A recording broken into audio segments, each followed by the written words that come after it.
Chapter 1 Medieval World. In Class 6, you studied about the history of ancient India, which lasted until the 7th century AD. In the beginning of the 8th century, noticeable changes took place in social, political, economic, religious, and cultural life of people in India. From the beginning of the 8th century to the end of the 18th century is known as the medieval period. The medieval period is also divided into two distinct periods, namely early medieval period and late medieval period. The early medieval period draws focus on some famous Hindu rulers like the Palas, Pratiharas, Rashtrakutas, Cholas, and the Rajputs. The late medieval period draws focus on the Turks, the Afghans, and the Mughals. Sources of medieval period. The sources of medieval period of India can be grouped into archaeological sources and literary sources. Archaeological sources. Monuments. Archaeological sources include temples, palaces, mosques, forts, tombs, coins, inscriptions, utensils, tools, weapons, ornaments, and paintings. They give us an idea of the political, social, and economic history of the time. Paintings.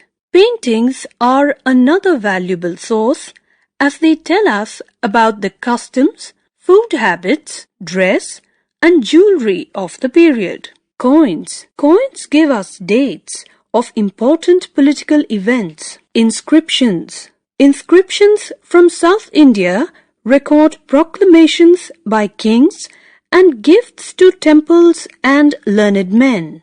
Some of these inscriptions are recorded on copper plates and some are inscribed on temple walls. Literary sources.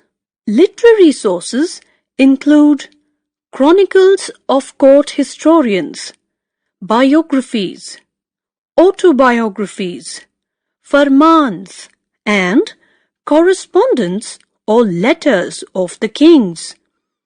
Other court records, such as those regarding justice and taxes and travelogues. Chronicles. Chronicles are written records of the kings, their reign, and the life at the court. Some important chronicles of the medieval period are as follows. Raj Tarangini by Kalhan is a history of the kings of Kashmir.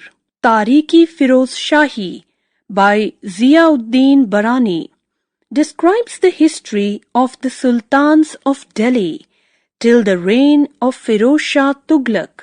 Tarikh-i-Farishta by Farishta is a record of the history of the Delhi sultans from the time of the Turks till the 17th century. Khazainul Fatu and Tughlaqnama by Amir Khusro deal with the reign of Khiljis and Tughlaqs. Autobiographies and biographies.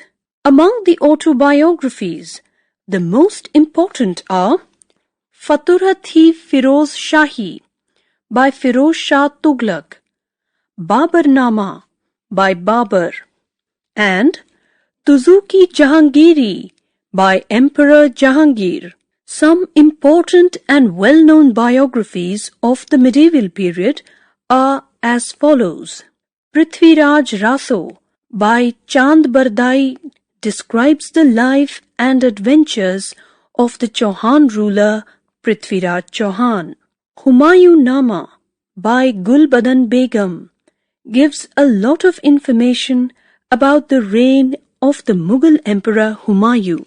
Akbarnama by Abul Fazl describes the events of Emperor Akbar's reign. Travelogues. Travelogues are the notes written by foreign travelers who visited India, met kings and their subjects, and wrote their experiences in a form of book. Some of the well-known visitors who wrote travelogues are Al-Baruni, who came from Central Asia, Ibn Battuta, who wrote the Rihla travels. Abdur Razak, who was sent by the ruler of Persia to the kingdom of Vijayanagar. Travelers also came from Europe. Marco Polo, Niccolo Conti, and Niccolao Manucci came from Italy. Duarte Barbosa and Domingo Paes from Portugal. Ralph Fitch, William Hawkins, and Sir Thomas Roe from England, and Bernier and Tavernier from France.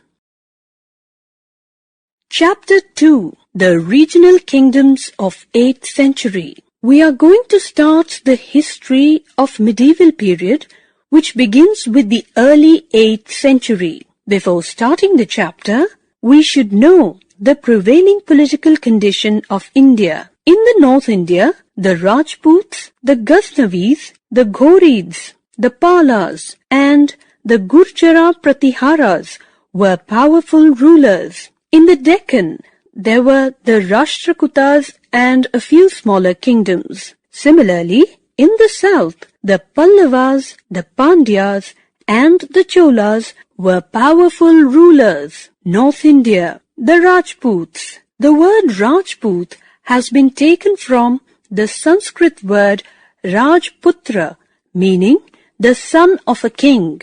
Gehedwalas of Kannauj. The region around Kannauj was ruled by Gehedwala rulers.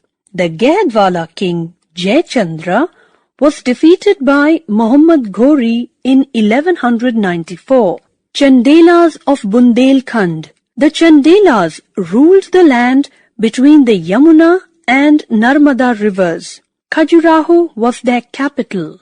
It has mainly beautiful temples built by the Chandelas. Kirtivarman was the most powerful ruler of the dynasty. The Ghaznavids. In the 10th century, a Turkish conqueror captured Ghazni, now in Afghanistan, and founded the Ghaznavid dynasty. Sultan Mahmud was the most powerful ruler of this dynasty. Mahmud of Ghazni. Mahmud needed a large army to make Ghazni the most powerful kingdom in the region. Mahmud of Ghazni attacked India 17 times between 1000 AD to 1026 AD.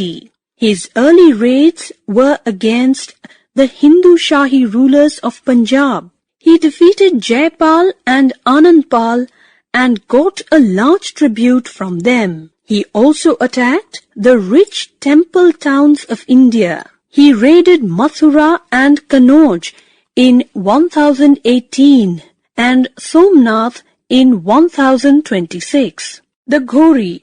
Ghor was another small kingdom in present-day Afghanistan.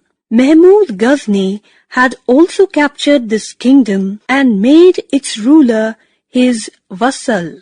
After Mahmud's death, the Ghaznavids became weak. Taking advantage of this, Muizuddin Muhammad made Ghor independent once again. He also annexed all Ghaznavid territories. Muizuddin Muhammad is popularly known in history as Muhammad Ghori.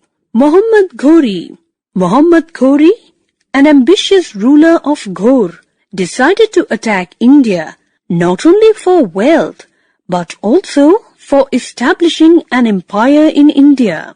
The battles of Tarain. In 1191, the armies of Muhammad Ghori and Prithviraj Chauhan clashed at Tarain, about 80 miles from Delhi. Muhammad Ghori was defeated in the first battle of Tarain. He once again collected his men and raised an army. The two armies met once again in 1192. This time, Muhammad's army was better prepared. Prithviraj appealed to the neighboring kings for help. Some Rajput rulers came to his help. The most powerful Rajput, however, stayed away. Prithviraj was defeated and captured. Muhammad Ghori did not stop at this. In 1194, he defeated Raja Jayachandra in the Battle of Chandwar. Thereafter, he overran the entire Ganga-Yamuna Doab. He left his trusted generals in charge of the lands he had conquered and returned to his homeland. The Palas. The Pala dynasty was founded by Gopala with his capital at the Patliputra. They ruled the present-day states of Bihar, Jharkhand and West Bengal. Gopala and his son Dharmapala expanded and strengthened the kingdom. Dharmapala also encouraged trade with Southeast Asia. Devpala was another powerful ruler of the dynasty. In the 12th century, the Palas were succeeded by rulers of the Sena dynasty, who ruled until the Muslims defeated them. The Gurjar Pratiharas. Certain parts of present-day states of Rajasthan and Gujarat were under the control of Gurjar Pratiharas. The most powerful ruler was Bhoja from 836 to 882. He conquered Kannauj and made it his capital. He was succeeded by his son Mahendrapala. In 1018, Mahmud of Ghazni defeated the Pratihara ruler. Soon, the dynasty came to an end. The Deccan. The Deccan region refers to the area located between the Narmada and Krishna river. The Rashtrakutas had a powerful kingdom in this region. The Rashtrakutas. Danti Durga laid the foundation of the Rashtrakuta dynasty in AD 753. After defeating the Chalukyas of Badami, he and his successor Krishna first consolidated the Rashtrakuta rule in the region of present-day Maharashtra. Malkhed, near modern Sholapur in Maharashtra, was the capital city. The Rashtrakuta kings patronized art, architecture, and literature. The famous Kailash temple at Ellora and the rock-cut Elephanta caves were carved during the reign of the Rashtrakutas. South India. South India was under the control of three separate kingdoms, namely the Pallavas, the Pandyas, and the Cholas. The Pallavas became very powerful in the 7th and 8th centuries. Their capital was the city of Kanchi. The Pallava rulers built many beautiful temples of stone. In the 9th century, the Cholas defeated the Pallavas and ended their rule. The Pandyas. The region around Madurai was governed by the Pandyas. Madurai was their capital. It was an important center of learning. The kingdom declined in the 14th century.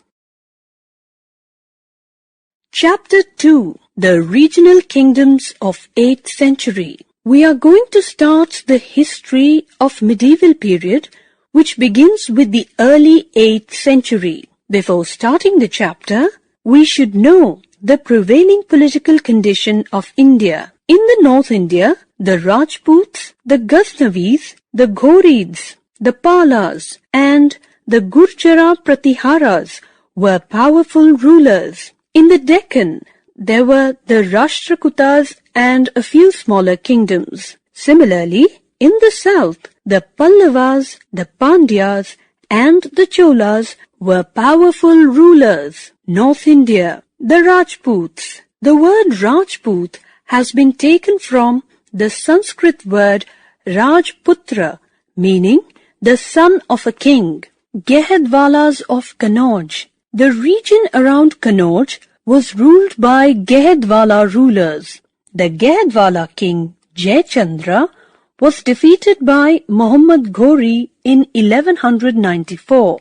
Chandelas of Bundelkhand. The Chandelas ruled the land between the Yamuna and Narmada rivers. Khajuraho was their capital. It has mainly beautiful temples built by the Chandelas. Kirtivarman was the most powerful ruler of the dynasty. The Ghaznavids. In the 10th century, a Turkish conqueror captured Ghazni now in Afghanistan, and founded the Ghaznavid dynasty. Sultan Mahmud was the most powerful ruler of this dynasty. Mahmud of Ghazni. Mahmud needed a large army to make Ghazni the most powerful kingdom in the region. Mahmud of Ghazni attacked India 17 times between 1000 AD to 1026 AD. His early raids were against the Hindu Shahi rulers of Punjab. He defeated Jaipal and Anandpal and got a large tribute from them. He also attacked the rich temple towns of India. He raided Mathura and Kannauj in 1018 and Somnath in 1026. The Ghori. Ghor was another small kingdom in present-day Afghanistan. Mahmud Ghazni had also captured this kingdom and made its ruler his vassal. After Mahmud's death, the Ghaznavids became weak. Taking advantage of this, Muizuddin Muhammad made Ghor independent once again. He also annexed all Ghaznavid territories. Muizuddin Muhammad is popularly known in history as Muhammad Ghori. Muhammad Ghori. Muhammad Ghori, an ambitious ruler of Ghor, decided to attack India not only for wealth but also for establishing an empire in India. The battles of Tarain. In 1191, the armies of Muhammad Ghori and Prithviraj Chauhan clashed at Tarain, about 80 miles from Delhi. Muhammad Ghori was defeated in the first battle of Tarain. He once again collected his men and raised an army. The two armies met once again in 1192. This time, Muhammad's army was better prepared. Prithviraj appealed to the neighboring kings for help. Some Rajput rulers came to his help. The most powerful Rajput, however, stayed away. Prithviraj was defeated and captured. Muhammad Ghori did not stop at this. In 1194, he defeated Raja Jayachandra in the Battle of Chandwar.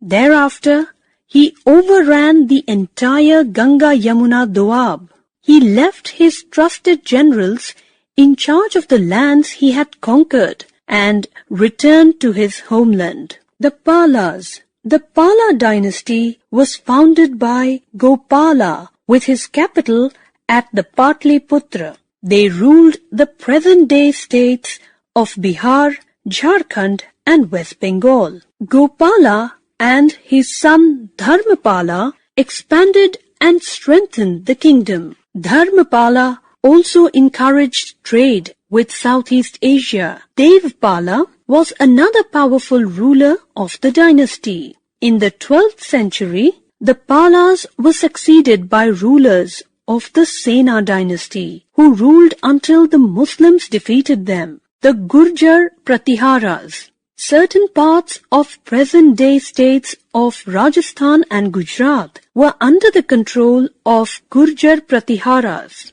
The most powerful ruler was Bhoja from 836 to 882. He conquered Kannauj and made it his capital. He was succeeded by his son Mahendrapala. In 1018, Mahmud of Ghazni defeated the Pratihara ruler. Soon, the dynasty came to an end. The Deccan. The Deccan region refers to the area located between the Narmada and Krishna River. The Rashtrakutas had a powerful kingdom in this region. The Rashtrakutas. Danti Durga laid the foundation of the Rashtrakuta dynasty in AD 753. After defeating the Chalukyas of Badami, he and his successor Krishna first consolidated the Rashtrakuta rule in the region of present-day Maharashtra. Malkhed, near modern Sholapur in Maharashtra, was the capital city. The Rashtrakuta kings patronized art, architecture, and literature. The famous Kailash temple at Ellora and the rock-cut Elephanta caves were carved during the reign of the Rashtrakutas. South India. South India was under the control of three separate kingdoms, namely the Pallavas, the Pandyas, and the Cholas. The Pallavas became very powerful in the 7th and 8th centuries. Their capital was the city of Kanchi. The Pallava rulers built many beautiful temples of stone. In the 9th century, the Cholas defeated the Pallavas and ended their rule. The Pandyas. The region around Madurai was governed by the Pandyas. Madurai was their capital. It was an important center of learning. The kingdom declined in the 14th century.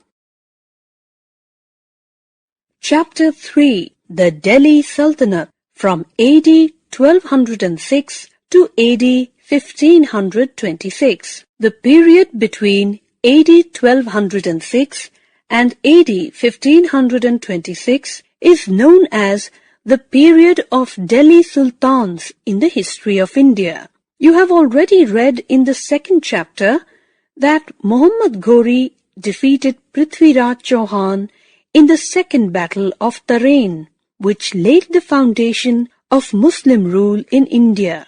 The Delhi Sultanate got established henceforth. Sources of the Sultanate period. We have both literary as well as archaeological sources to know about the Sultanate period. However, the accounts of travelers and court chronicles are the most valuable. Ibn Battuta and Marco Polo visited India and wrote about the conditions during that time. Zia-ud-Din Barani, Shamsi Siraj Afif, and Minhaj-us-Siraz have given a detailed account of court proceedings and details about the personal and public life of the sultans. Coins, inscriptions, and monuments are the other important sources that tell us about this period. The slave dynasty. The rulers of this dynasty were called slaves or Mamluk sultans. Actually, Mamluk in Arabic means owned. Iltutmish and Balban were slaves of Kutubuddin Aibak, who himself was a slave of Muhammad Ghori. Kutubuddin Aibak from 1206 to 1210. The first ruler of the dynasty was Kutubuddin Aibak. Muhammad Ghori had left him in charge of the territories he had conquered in India. After Ghori's death, Kutubuddin began to rule as an independent ruler. Iltutmish from 1211 to 1236. Kutubuddin was succeeded by Iltutmish. He is considered the real founder of the Sultanate. Iltutmish faced many problems but dealt with them strongly. He put down the rebellions within the empire. He also protected the northwest frontiers of the Sultanate against possible Mongol invasions. In the east, he expanded his empire up to Bengal. Since no son of Iltutmish was efficient enough to become his successor, Iltutmish decided to make his daughter Razia the Sultan of Delhi. Razia Sultan from 1236 to 1240. Razia could not rule for a long period. After the death of Razia until the accession of Balban, many kings came to the throne. Of them, Nasir-ud-Din Mahmud, another son of Iltutmish, ruled from 1246 to 1266. Ghiyas-ud-Din Balban from 1266 to 1286. Balban got the throne of Delhi in 1266. He was the most powerful ruler of the slave dynasty. Balban reorganized and strengthened the army. He fought against the local rulers and defeated many of them. He also guarded the northwestern borders against Mongol raids. Balban's successors were weak. In 1290, the Khilji nobles captured the throne of Delhi. The Khilji dynasty. The Khilji dynasty was founded by Jalaluddin Firoz Khilji. The Khilji dynasty remained in power for 3 decades. Jalaluddin Firoz Khilji from 1290 to 1296. Jalaluddin Firoz Khilji was a great warrior in his youth, but when he ascended the throne, he had become very old. Jalaluddin was succeeded by his nephew Ali Gurshab, who took the title of Alauddin. Alauddin Khilji from 1296 to 1316. The most powerful ruler of Khilji dynasty was Alauddin Khilji. He was an ambitious ruler. Soon after coming to power, he set about his goal of establishing an all-India empire. Economic reforms. Alauddin Khilji got all the cultivated land measured that fall in his territory and categorized them according to fertility. The land tax, Kharaj, was fixed accordingly. To get more money, Alauddin raised the land tax in the Doab region, the fertile land between the Ganga and Yamuna rivers, to 1/2 of the produce. Alauddin also introduced a market control policy. He lowered the prices of all essential items such as food grains, sugar, cooking oil, cloth, etc. Shop owners were asked to charge the rates fixed by the Sultan. Reforms in the army. The revenue reforms of Alauddin made more money available to him. With that money, he was able to maintain a large standing army. He paid his soldiers in cash. He started branding Dag horses to prevent the substitution of good horses by inferior ones. The Tughlaq dynasty. Ghazi Malik put an end to Khilji dynasty. He took the title of Ghiyazuddin Tughlaq.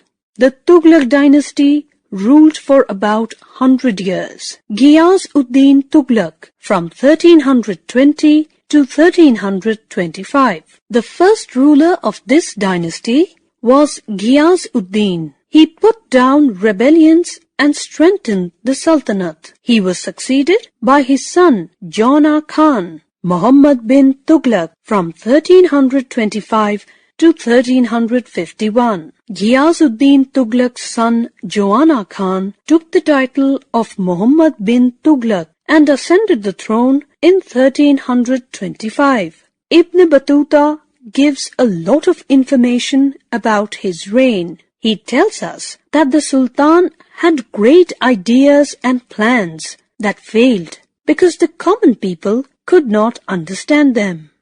Firoz Shah Tughlaq from 1351 to 1388. As Muhammad had no son, his cousin Firoz Shah succeeded him. Firoz Shah is known as the Reformer because of his many successful reforms. He built many canals, tanks, wells, hospitals, and rest houses. He founded new towns such as Jaunpur, Firozpur, Firozabad, and Hisar Firoza. He set up many educational institutions and also had many Sanskrit works translated into Persian and Arabic.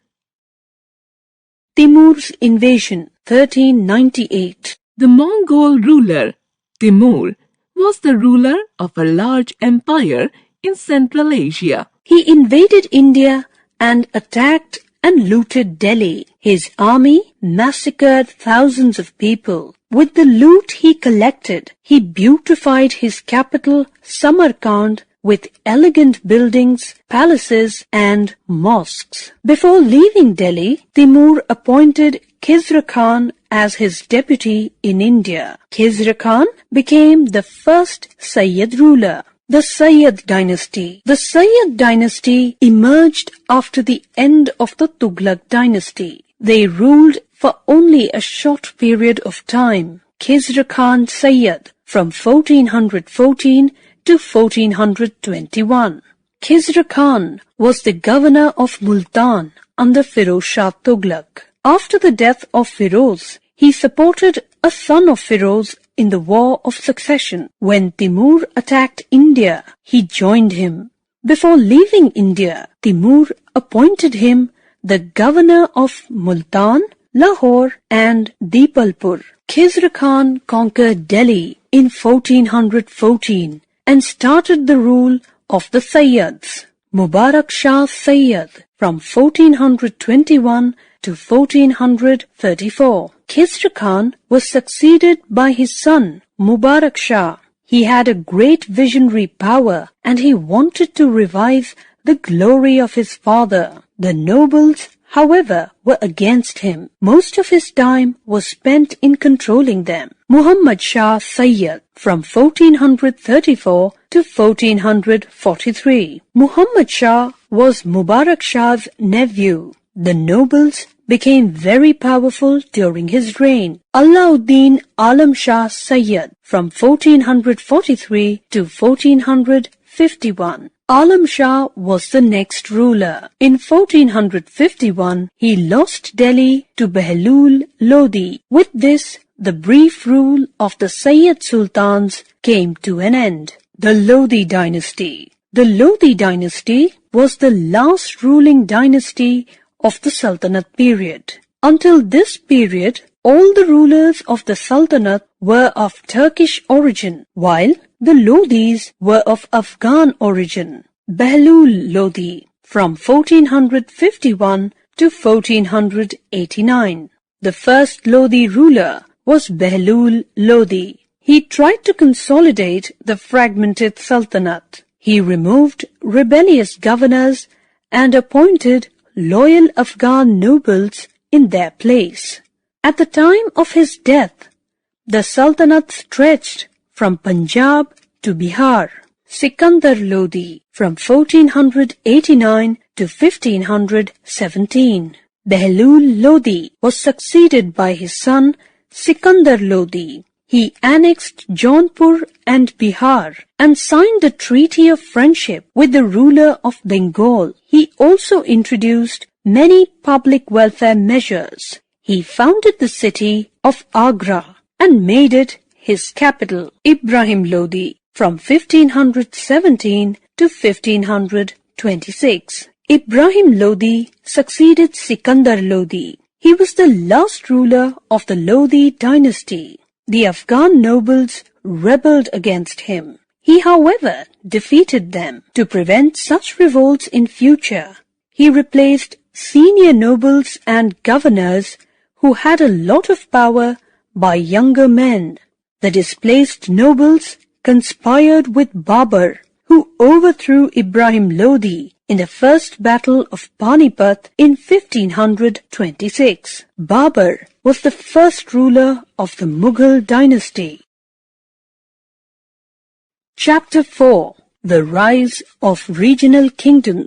The slave dynasty lasted from 1206 to 1526 with the defeat of Ibrahim Lodi by Babur. The end of the Sultanate period did not come in a day or year. Actually, during the latter half of the reign of the Delhi Sultans, there were many small kingdoms in different parts of India. Some of them have been provinces of the Sultanate. When the Sultanate became weak, these regional kingdoms emerged as powerful kingdoms. Until the 14th century, Kashmir was under the control of the Hindu rulers when Shah Mir defeated the Hindu ruler and established a Muslim dynasty. Marwar region was under the control of the Rathors. Maharaja Jodha founded the city Jodhpur and built the Mehrangarh fort there.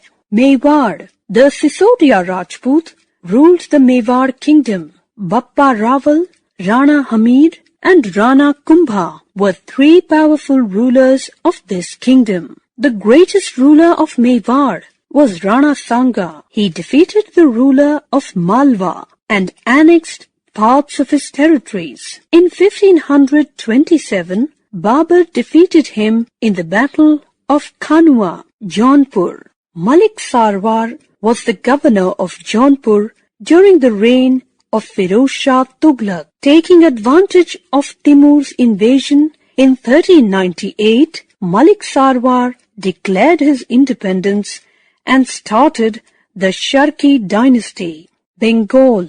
Since Bengal was far off Delhi, the governors of Bengal revolted frequently. In the 14th and 15th centuries, the Ilyas Shahi and the Hussain Shahi sultans ruled Bengal. Malwa. In 1401, Dilawar Khan founded the kingdom of Malwa. The most powerful ruler was Hushang Shah.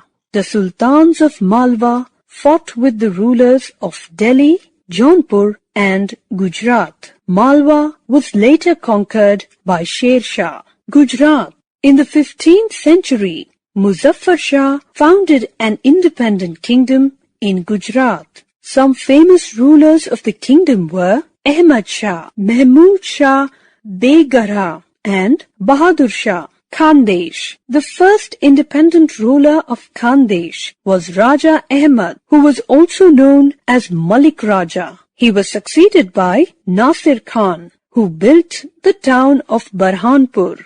The Vijayanagar Empire. In 1336, two brothers, Harihara and Bukka, had established the Vijayanagar Empire. They were feudatories of the Kakatiyas of Warangal. When the kingdom of Warangal was overrun by Ghiyas-ud-Din Tughlaq in 1332, the brothers shifted base to Kampili. They built Vijayanagar, city of victory, and made it their capital. Krishnadev Raya from 1509 to 1530. The greatest ruler of the Vijayanagar Empire was Krishnadev Raya. He defeated the Bahmani Sultan and the king of Orissa or Odisha. He also annexed the Raichur Doab, a very fertile area between the Krishna and the Tungabhadra rivers. Under him, the empire covered the whole of South India. Administration. The king was at the center of power. A council of ministers assisted him. The empire was divided into mandalams, that is, province, each headed by a governor, nadus, that is, districts, sthalas, that is, sub-districts, and gramas, that is, villages. Economic conditions. Vijayanagar kingdom prospered in agriculture, trade and commerce.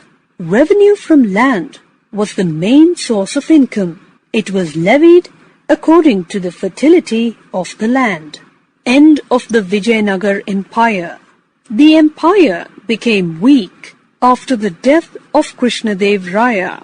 The neighboring kingdoms of the Deccan joined hands and defeated the ruler of Vijayanagar in 1565 in the Battle of Talikota. The Bahmani Kingdom. Alauddin Hasan was the founder of the Bahmani Kingdom. He had risen in the service of a person named Gangu and is therefore also known as Hasan Gangu. He became the king in 1347 and took the title of Alauddin Bahman Shah. He started a dynasty known as the Bahmani dynasty. The Bahmani kingdom remained in power from 1347 to 1527 for about 180 years. At its greatest extent, it included the whole of northern Deccan up to the river Krishna. First, Gulbarga and then Bidar were their capitals. Firoz Shah Bahmani and Mahmud Gawan were the most powerful people in the kingdom. Chapter 5. The Mughal Empire, 1526 to 1707. Babur defeated the last Lodi ruler Ibrahim Lodi in 1526 and established the Mughal Empire. In Chapter 4, you studied about some powerful regional kingdoms which had emerged in the 15th century due to decline in the power of the sultanates. Now, we can conclude that though Babur had occupied the throne of Delhi, he had to check the increasing power of the regional kingdoms in order to expand the Mughal Empire. Babur, 1526 to 1530. Babur was the founder and the first emperor of the Mughal dynasty. He ruled Farghana in Central Asia at a time when the Lodi kings were ruling over the Delhi Sultanate. The local rulers invited Babur to come to India and defeat the Lodis. Babur had heard a lot about the fabled wealth of Hindustan and thought that it was a good opportunity to expand his kingdom. Humayun, 1530 to 1540 and 1555 to 1556. Babur was succeeded by his eldest son Humayun. The other sons of Babur, Kamran, Hindal and Askari, were given charge of smaller areas. Sher Shah, the Afghan king, had established a powerful kingdom in eastern India and wanted to expand it towards northern India. Important battles. In 1532, Humayun and Sher Shah met on the battlefield for the first time. Humayun won and captured the fort of Chunar. In 1534, Humayun defeated Bahadur Shah and captured Gujarat and Malwa.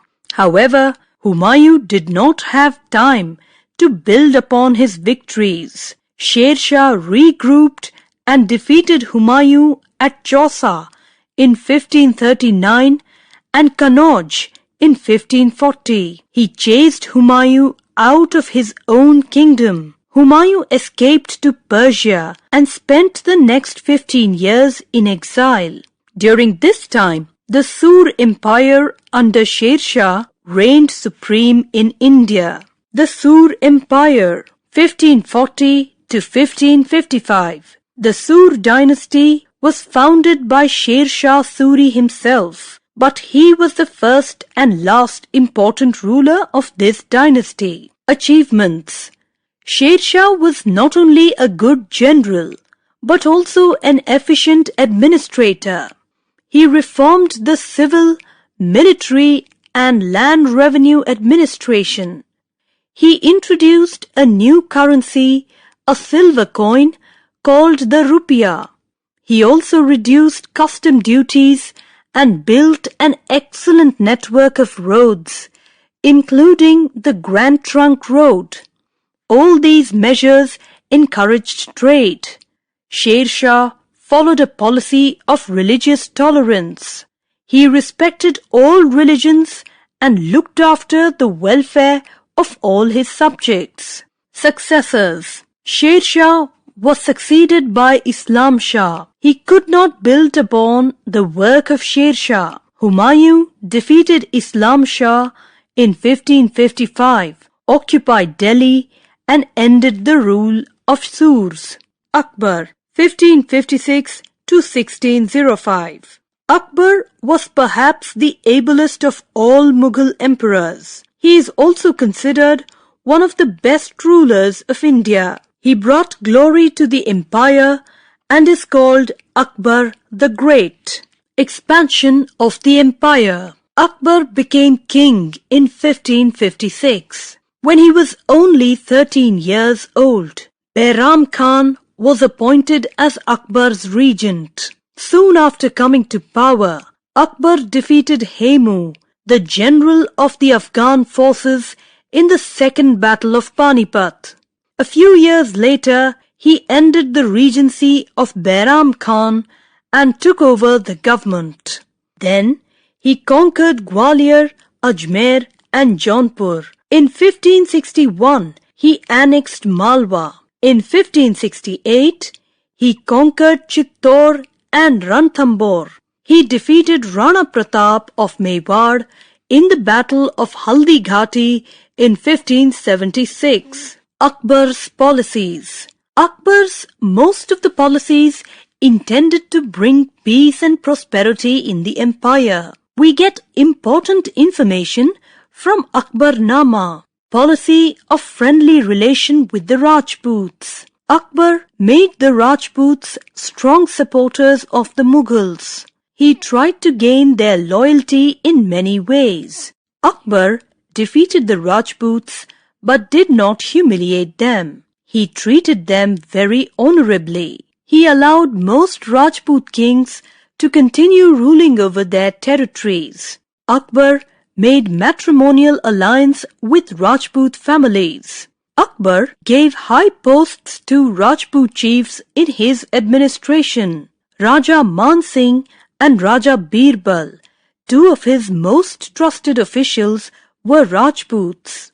Policy of religious tolerance. Akbar followed the path of religious tolerance. Religion was treated as an individual's private affair. People had the freedom to worship as they liked. Akbar adopted numerous measures to show his secular spirit. Jahangir, 1605 to 1627. Akbar was succeeded by his son Prince Salim. He took the title of Jahangir, conqueror of the world. He continued Akbar's liberal and secular policies. Noor Jahan. Jahangir owed most of his success to his wife Noor Jahan. He took her advice on important issues. Once, when he fell ill, Noor Jahan managed the affairs of the empire. Gradually, she became so powerful that coins began to be issued in the name of both. Shah Jahan, 1628 to 1657. After Jahangir's death, there was a war of succession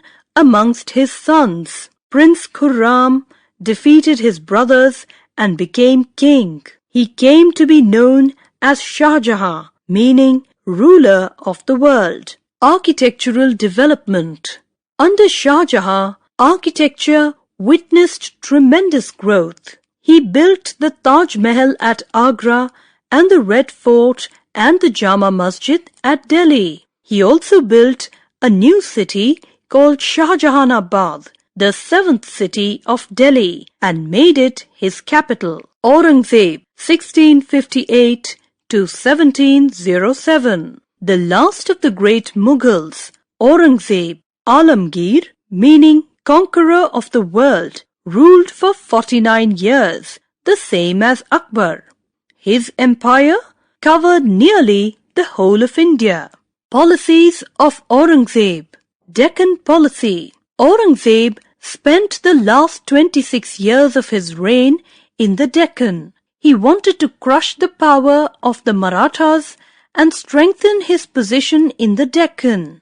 The Deccan policy of Aurangzeb was a failure. He failed to subdue the Marathas. Continuous wars emptied the treasury and led to a loss of a large number of soldiers. Religious policy. Aurangzeb was an orthodox, God-fearing Muslim. Unlike the earlier Mughal emperors, he had a very simple lifestyle. He never wore costly robes or used gold and silver vessels. He even sewed caps and copied the Quran to sell so that he could earn money for his use rather than taking it from the treasury. He gave up Akbar's policy of tolerance. He became very unpopular when he reintroduced jizya. The policy of Aurangzeb pushed the empire towards decline.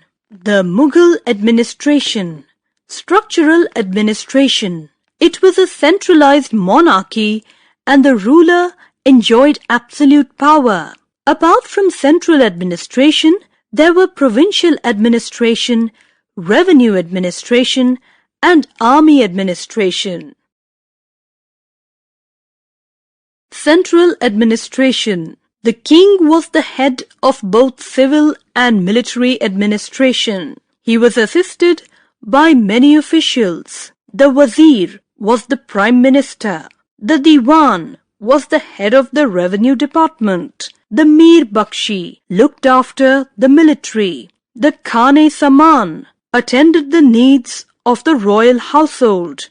The sadre-sadur kept a record of grants and donations made by the king. The qazi was the chief judge. Provincial administration. The empire was divided into provinces called subas. Each suba was headed by a governor called subedar. He served as a link between his province and the ruler. Each suba was divided into sarkars or districts, and each sarkar into many parganas. A pargana consisted of many villages. The kotwal looked after town administration. He performed both police and civil duties. Revenue administration. The main sources of revenue were land and trade. Todarmal, his revenue minister, introduced a land revenue system which came to be known as Todarmal's Bandobast. Land was divided into 3 categories, namely good, average and bad. The revenue was fixed according to the fertility of the land. Army administration. The Mughals introduced the Mansabdari system. The term Mansab means rank or position. The Mansabdar was the person who held a particular rank.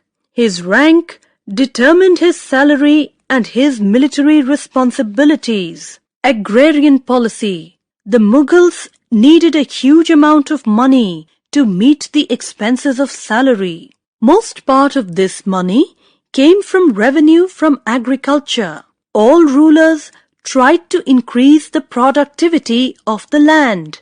Loans were given to peasants to buy agricultural tools, better seeds, etc. The rulers also encouraged peasants to bring more land under cultivation by exempting them from paying taxes on such lands for a few years.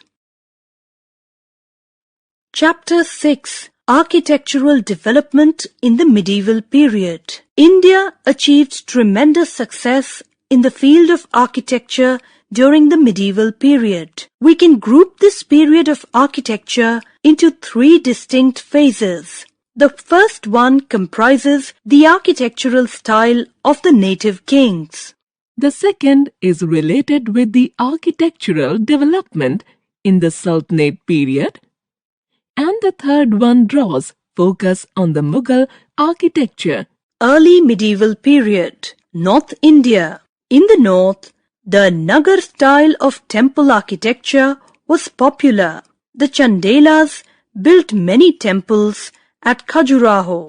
In all, there are 85 temples in the Khajuraho complex. Most of them, such as the Parsanath temple, the Vishwanath temple, and the Kandariya Mahadev temple, were constructed in the Nagar style.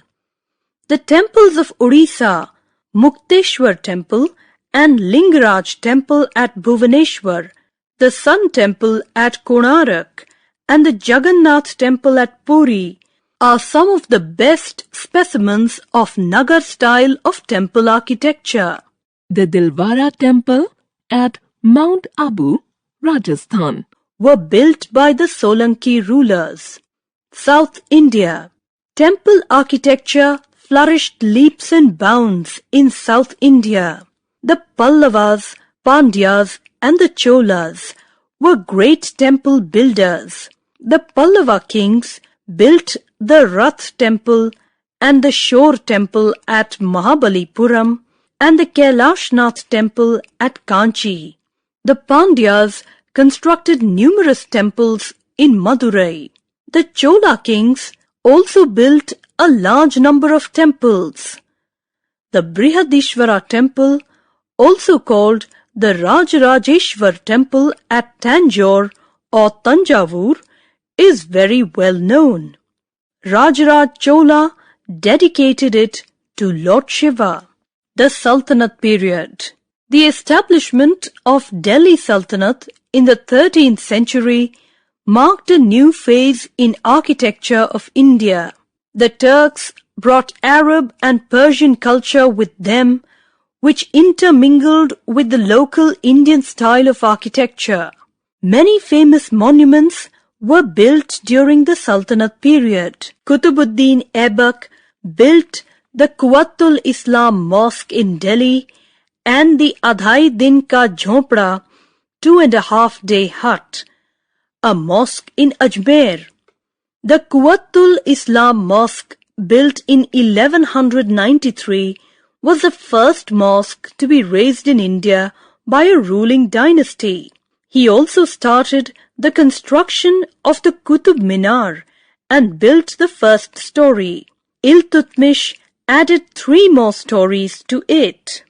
The monuments of the Tughlaq, Sayyid and Lodi period include the Tughlaqabad Fort, Firoz Shah Kotla, the Bada Gumbad and Sheesh Gumbad, the tombs of Ghiyasuddin Tughlaq, Firoz Shah Tughlaq, Muhammad Shah Sayyid and Sikandar Lodi, the Khidki, Begumpuri, Jamali Kamali and Mot Ka Masjid, numerous Baolis and many more structures in and around Delhi. The regional kingdoms. The Indo-Islamic style of architecture influenced the regional kingdoms also. Ahmad Shah of Gujarat founded Ahmedabad and decorated it with grand structures. The most famous among them is the Jami Masjid and the Sidi Sayyid Mosque, the latter being famous for its beautifully carved jali screens. The rulers of Malwa built numerous structures at Mandu. Some of these are the Jama Masjid, the Hindola Mahal, swinging palace, the Ashrafi Mahal, the Jahaz Mahal, and the tomb of Hushang Shah. Rajput kingdoms. Many Rajput rulers also contributed to architectural development in Indian region. They built many forts. The Mehrangarh in Jodhpur and the fort at Chittor are imposing structures. Rana Kumbha constructed the Victory Tower at Chittor. Vijayanagar. The Vijayanagar rulers built beautiful structures, especially temples at Hampi. The Vitthal Swami temple, the Virupaksha temple and the Hazara Rama temple are fine specimens of temple architecture. Bahmani. The Bahmani sultans built numerous mosques, madrasas and tombs. Some famous monuments are the Jama Masjid at Gulbarga and the 3 famous monuments at Bidar, the Jami Masjid, the Madrasa of Mahmud Gawan and his tomb. The Shahis. The Qutub Shahis continued the architectural traditions of the Bahmanis. The fort at Golconda is a massive structure. Other structures constructed by them are the Makkah Masjid and the famous Char Minar at Hyderabad. The Adil Shahis also built many monuments. Among the famous ones are the Ibrahim Roza and the Gol Gumbaz. The latter is the tomb of Muhammad Adil Shah.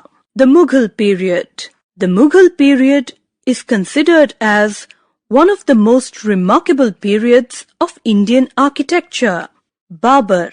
Babur was the first to introduce garden palaces in India. He built palaces at Agra, Sikri and Dholpur and laid out many gardens around them. Humayun. Humayun did not build many structures. His tomb in Delhi was built by his widow Hamida Banu Begum during the reign of Akbar. The Surs. You know that the Sur dynasty lived for only a short period of time. However, the only important ruler of this dynasty, Sher Shah, built some important monuments. Sher Shah's mausoleum at Sasaram, Bihar, is situated in the middle of a lake. The Purana Killa, old fort at Delhi, was built by Sher Shah and added to by Humayun. The Qila-e-Kona Masjid and the Sher Mandal are two beautiful structures in this fort complex. Akbar. Most of the monuments built during the Akbar reign reflect the fusion of Persian, Central Asian and regional styles. This fusion gave birth to a new style. It can be seen in the structure at Fatehpur Sikri, the new capital that Akbar built near Agra. The buildings here are in red sandstone. The tomb of Sheikh Salim Chishti, however, is in white marble. Akbar built many other monuments. The Agra fort is an impressive structure. Within it is the beautiful Jahangiri Mahal. The tomb of Humayun in Delhi is built on a raised platform and placed in the center of a garden. It is built largely of red sandstone and has a double dome of white marble. Jahangir. Jahangir did not give much importance to architectural development. He built the tomb of Akbar at Sikandra near Agra. Shah Jahan. Shah Jahan is called the prince among builders. He brought glory to the Mughal architecture. Most of the monuments built by Shah Jahan are located in Agra and Delhi. These have the finest features of Indian, Persian and Central Asian architecture. The tomb of Jahangir near Lahore and the tomb of Nur Jahan were built by Shah Jahan. He also constructed many mosques. The Moti Masjid, Pearl Mosque in Agra, is built entirely of white marble. It has 3 domes. The Jama Masjid in Delhi is built with alternate strips of white and black marble. It is the largest mosque in India. The most impressive creation of Shah Jahan is the Taj Mahal at Agra. He built it in memory of his wife Mumtaz Mahal. The monument is as tall as a 20-story skyscraper. Over 20,000 laborers took nearly 22 years to build it. The chief architects were Ustad Isa Khan Effendi of Shiraz and his pupil Ustad Ahmad Lahori. Aurangzeb. Aurangzeb did not give much importance to architectural development. Most of his buildings were mere copies of the earlier ones. The tomb of Rabia Dorani, Aurangzeb's wife, at Aurangabad is a poor imitation of the Taj Mahal. The Badshahi Masjid at Lahore was also built during Aurangzeb's reign. Chapter 7. Towns, Traders and Craftsmen. Though India had a good trade relation with other countries during the ancient period, major developments in trade took place during the medieval period. Trade flourishes only when there is a political stability in the country. Since the era of the medieval period gave political stability most of the time, trading activities greatly flourished. Due to peace and prosperity in many trade centers, they got developed into big cities. Large villages grew into towns. Many new towns were also founded by Delhi sultans and Mughal emperors. Types of towns. We can classify towns on the basis of the different functions each one performed. They were capital towns, temple towns, pilgrimage towns, craft towns, commercial and trading towns, and so on. Capital towns. The place where kings held their court often developed into a town. These were also centers of administration. For example, first Agra, then Fatehpur Sikri, and thereafter Lahore was the seat of Emperor Akbar. Temple towns. Towns famous for temples are known as temple towns. A classic example is Tanjore, now Tanjavur.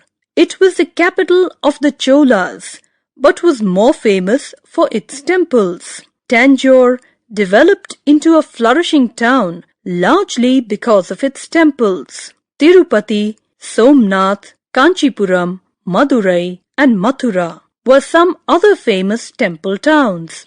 Pilgrimage towns. Many places which were famous as pilgrimage centers got developed into pilgrimage towns. Banaras, now Varanasi, Allahabad, Mathura, and Vrindavan are examples of such towns. The dargahs of famous Sufi saints such as Khwaja Moinuddin Chishti at Ajmer and Khwaja Hazrat Nizamuddin Aulia at Delhi attracted a large number of devotees. Craft towns.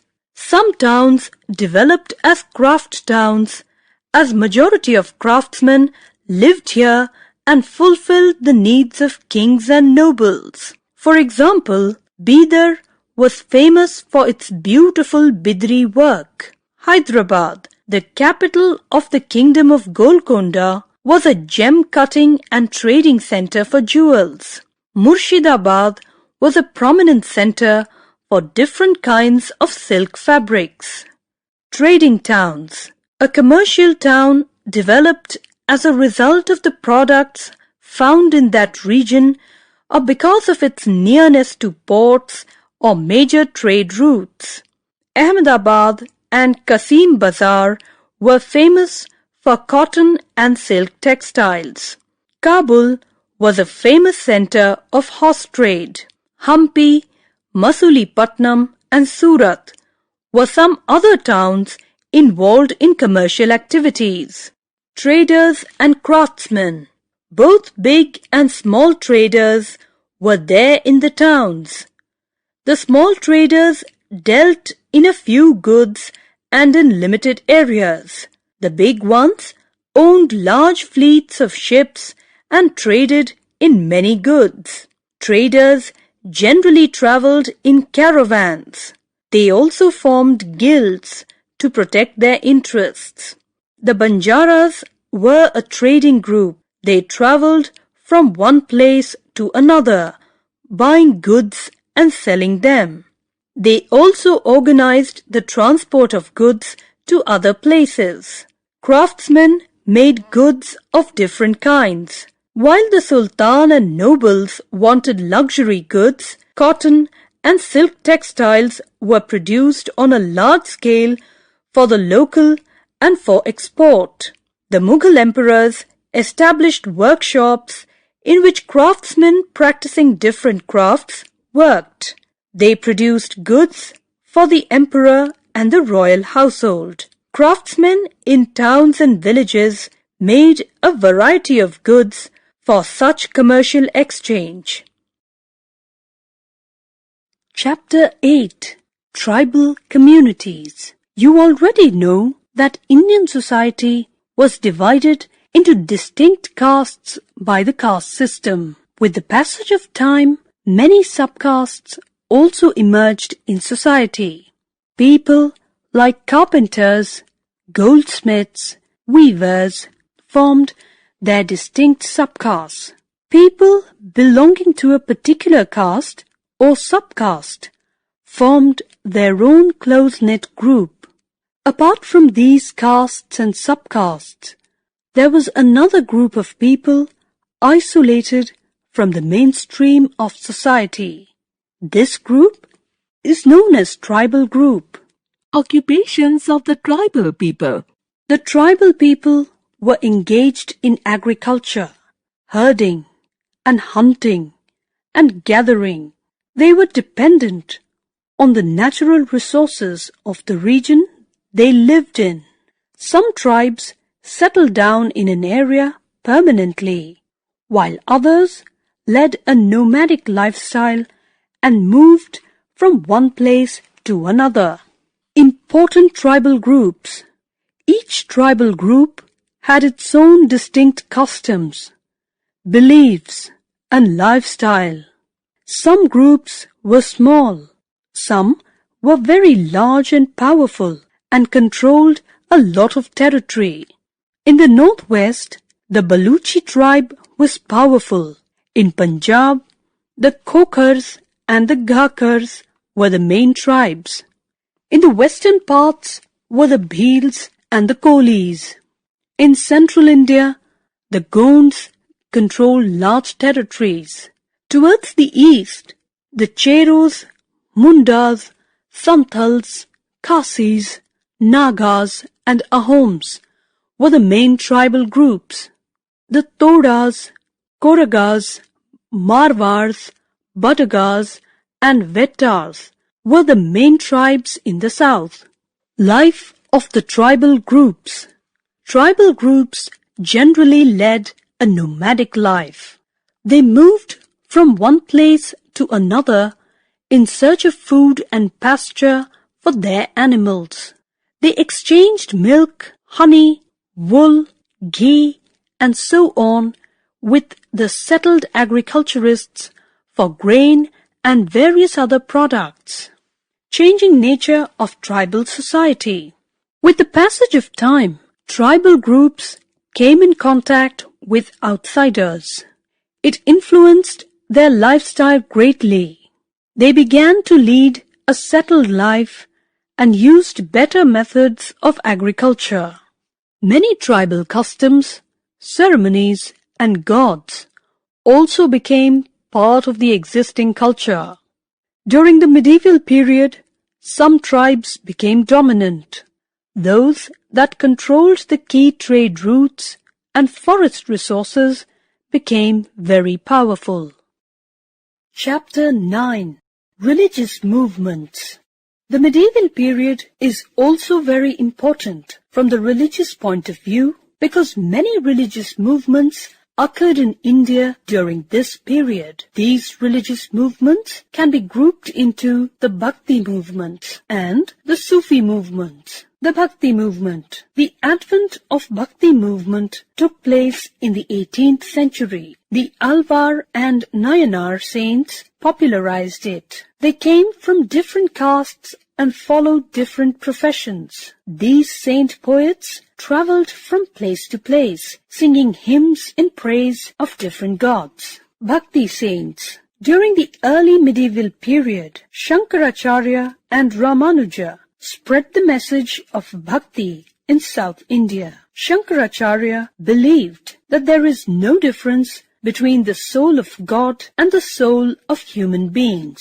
The way to salvation was through knowledge. With the passage of time, the Bhakti movement spread to other parts of India. The saints preached their message in regional languages. This made them very popular amongst the masses. Namdev, Tukaram, Jananeshwar and Eknath popularized the worship of Vitthal, a form of Vishnu, in the region of present-day Maharashtra. Chaitanya Mahaprabhu composed many hymns in praise of Lord Krishna and popularized Krishna Bhakti in Bengal. Tulsidas and Surdas were devotees of Ram and Krishna, respectively. Mirabai, a Rajput princess, was also a devotee of Krishna. Teachings of the Bhakti saints. Devotion and selfless love are the means to come close to God. Purity of heart and mind is important. All human beings are equal.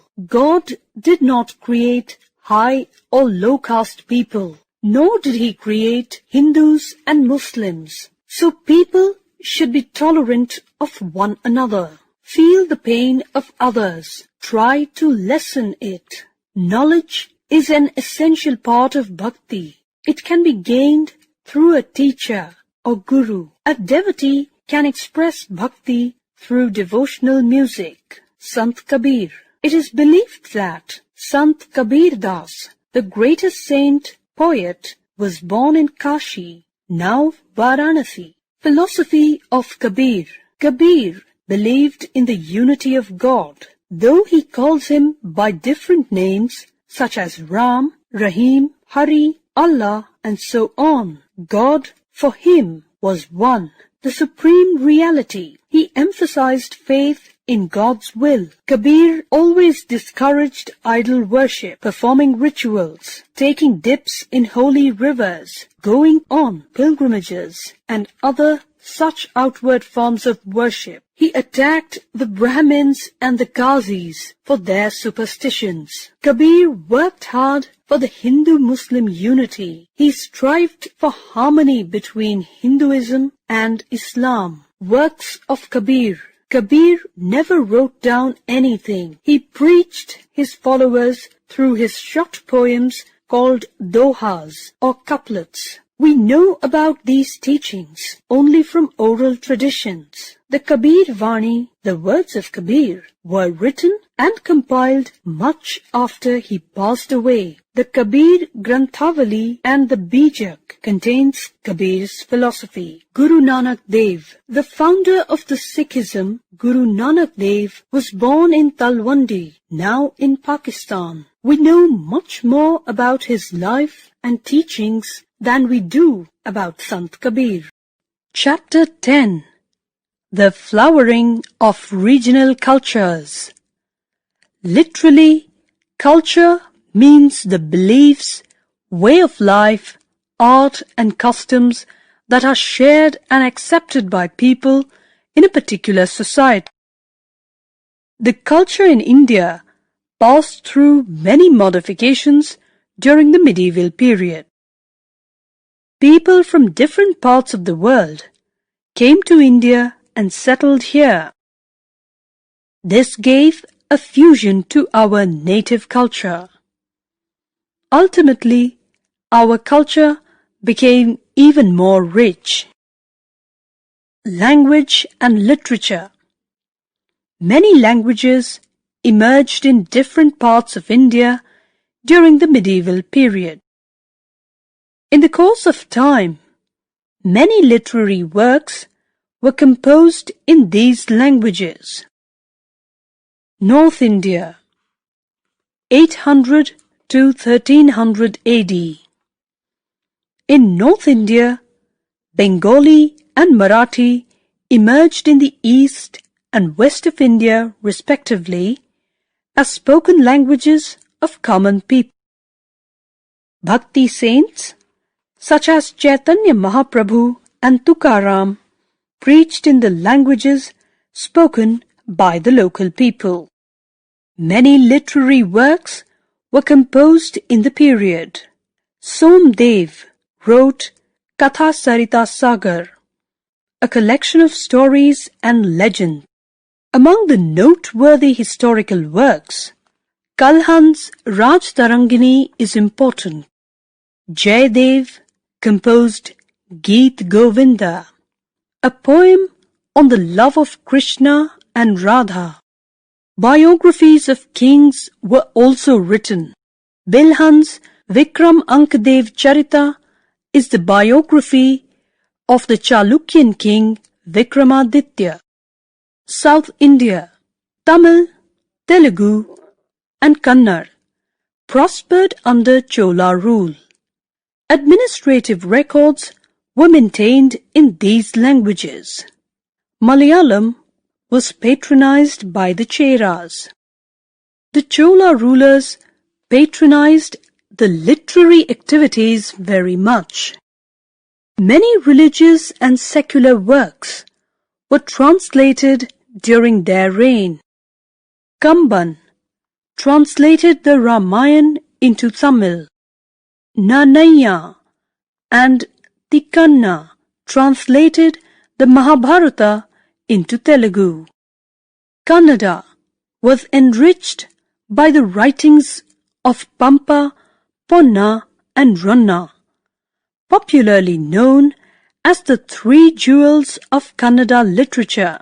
The Sultanate period, 1206 to 1526.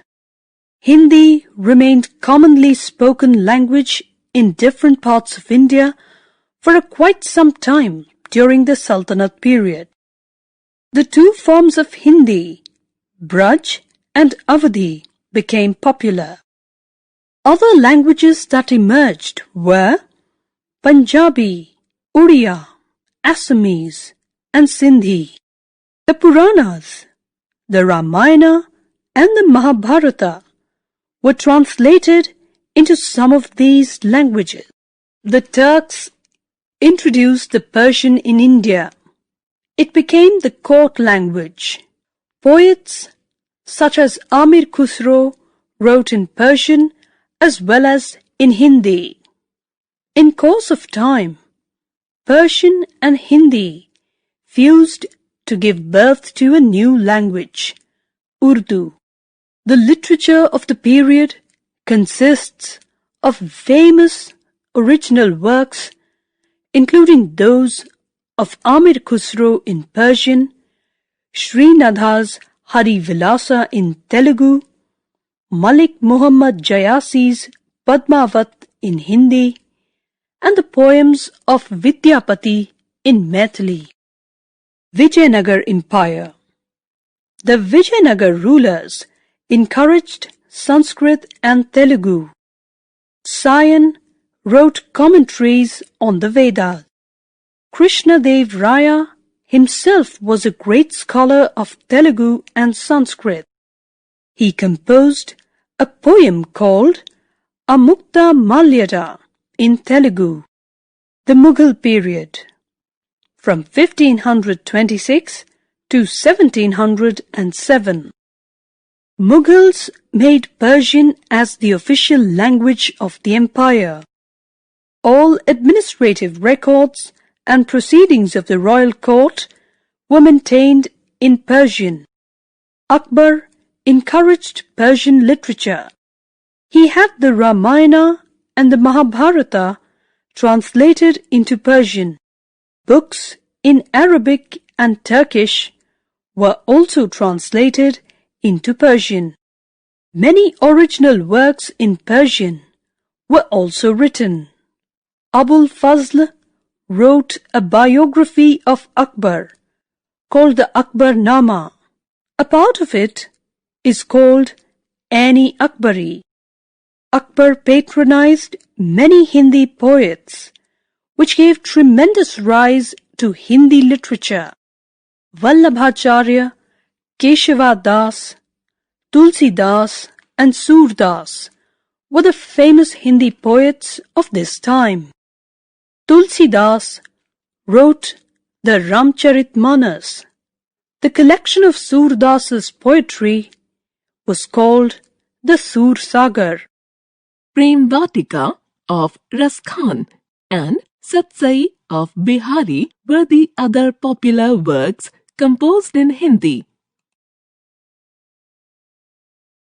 Painting. Painting, an important term of art, also developed during the medieval period. The Sultanate period. Most of the rulers of the Sultanate period patronized painting. The art of painting miniatures began to develop during this period. The Mughal period. The Mughals took painting to a great height. The painting style that developed was a synthesis of Indian and Persian traditions.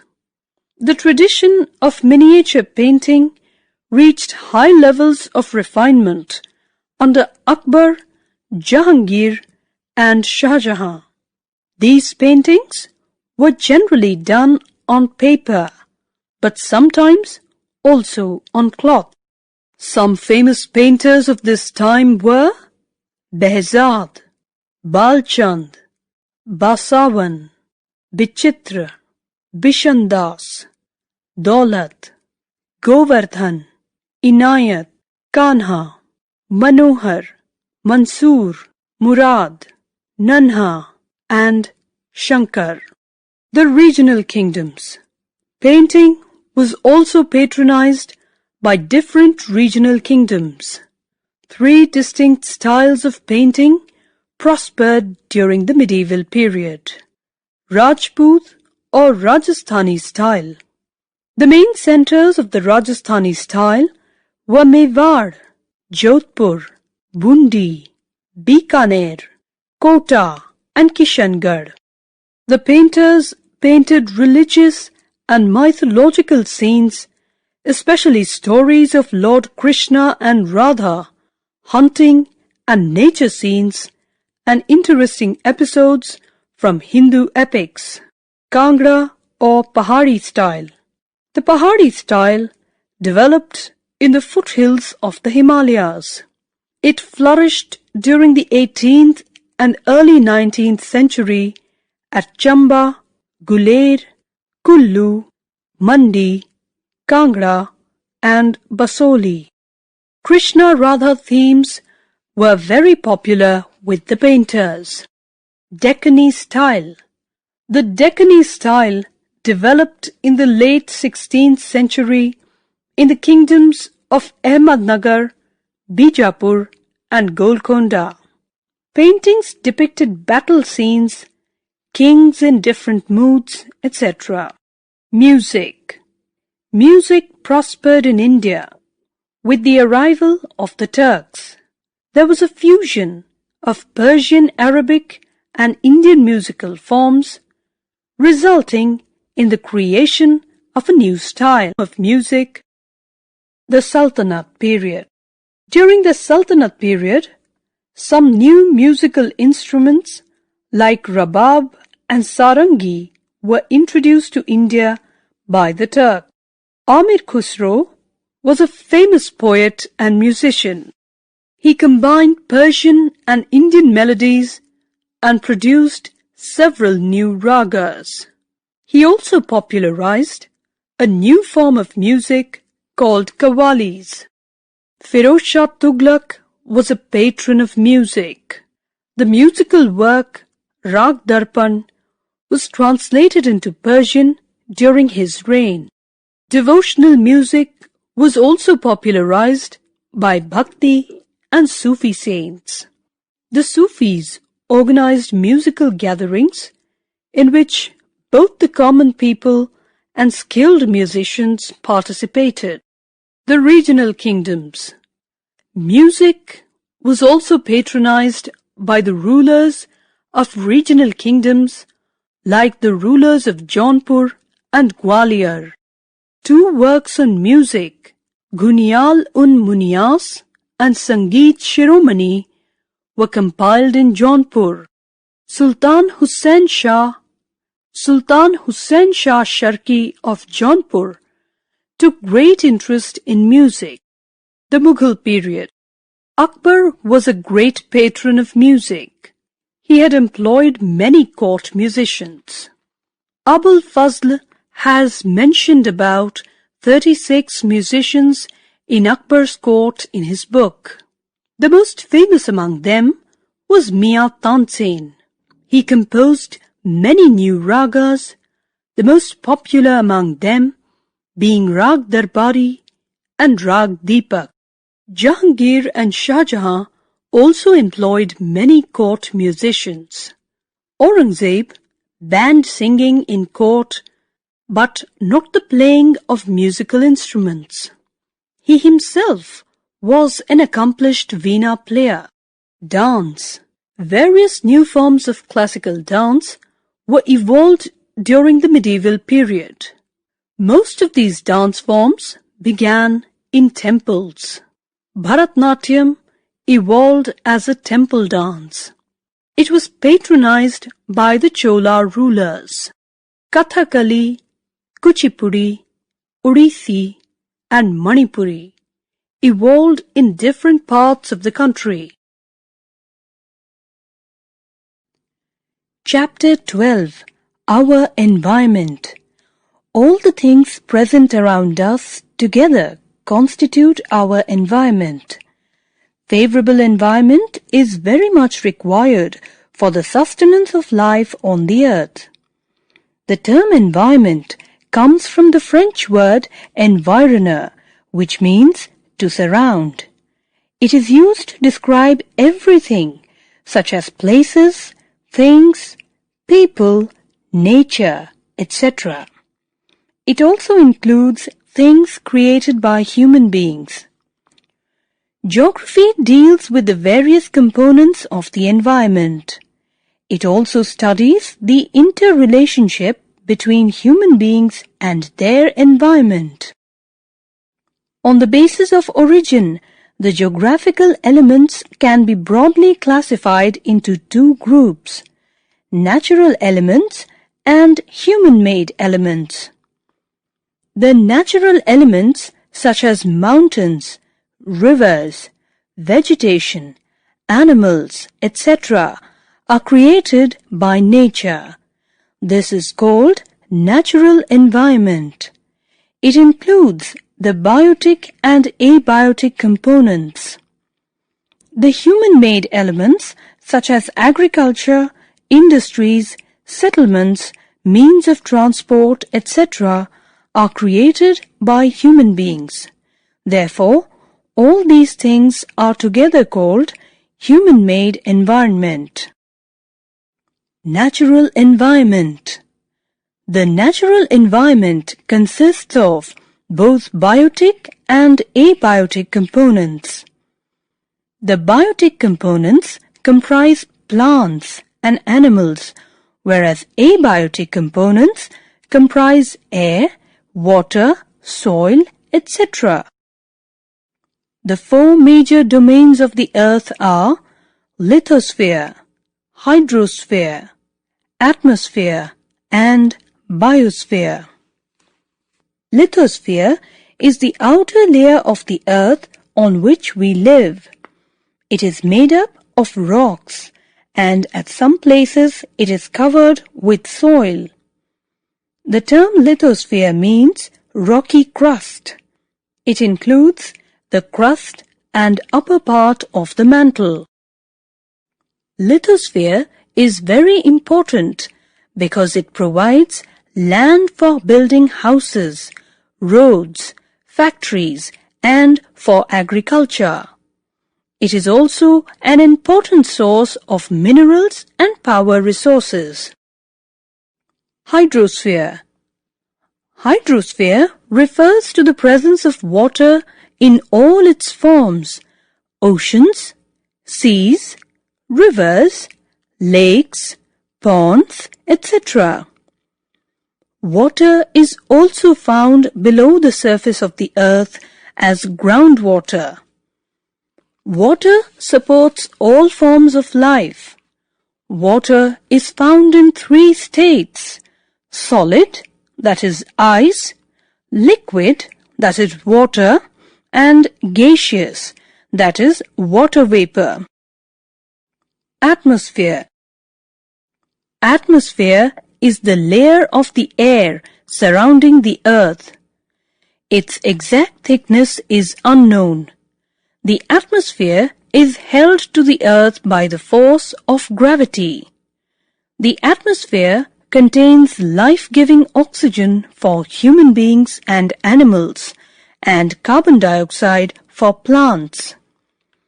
The atmosphere protects us from the sun's harmful rays from reaching the earth's surface. It controls the extremes of temperature during day and night. The changes in weather and climate are also due to the presence of the atmosphere. Biosphere. The narrow zone where the lithosphere, hydrosphere, and atmosphere meet and interact is called the biosphere. The word biosphere comes from the Greek word bios, meaning life, and the Latin word sphera, which means the total range. This sphere supports life and is thus called the living world. Human environment. Being the ablest component of the environment, human beings have modified the environment according to their needs. With scientific and technological advancement, they have succeeded in controlling and dominating nature. Human-environment interaction. Long ago, human beings were fully dependent on nature. They fulfilled most of their requirements from nature. With time, the quality and quantity of human needs changed. They started developing techniques and new ways to use the environment. Even today, we fulfill our various needs from the physical environment. The primary activities, farming, fishing, forestry, and mining, still provide food and raw materials without which advanced societies cannot survive and progress. Human activities are posing the greatest threat to the environment. Right from the dawn of human civilization, people have not only used nature for their existence and fulfillment of needs, but also exploited and misused it to the greater extent. Thus, they have disturbed the natural balance of the environment. Environmental pollution. Nature has a self-mechanism to repair small damages caused due to disturbances made by human activities. But when the exploitation is on a large scale, nature fails to repair it. This creates problems not only for nature, but also for humans. Environmental pollution is the result of unplanned and unwise use of technology. There should be a perfect balance between the natural and human environment. A number of organizations, with the help of scientists, technologists, and planners, are working to solve the environmental problems the world is facing today. Chapter 14. The Changing Face of the Earth. Our Earth is changing every moment, but the changes in general are so minor and slow that a person cannot comprehend or experience them during his lifespan. The exterior of the Earth may appear to be static and stable to a common man, but actually there are many changes occurring continuously inside as well as outside the Earth. In this chapter, you will study about the factors that bring changes on the surface of the Earth. Theory of continental drift. Alfred Wegener proposed that millions of years ago, all land masses were joined together into a supercontinent called the Pangaea. He suggested that the Pangaea broke and there was a horizontal displacement of the continents. This is called Wegener's theory of continental drift. Wegener's theory was improved upon by adding the idea of seafloor spreading. The new concept is called plate tectonics. It says, 1. The Earth's crust consists of plates known as lithospheric or tectonic plates. There are 6 major and 20 minor plates, all of which float independently. The rate of movement of the plates is extremely slow, about a few millimeters each year. The energy required to move these plates is produced by the internal heat of the Earth. The surface area of the plates is very large in comparison to their thickness. Tectonic activities such as earthquakes and volcanicity occur along the plate margins. The plates are continuously moving. The movement of the lithospheric plates cause various changes on the surface of the Earth. The different types of movements of the plates are due to the various forces acting on it.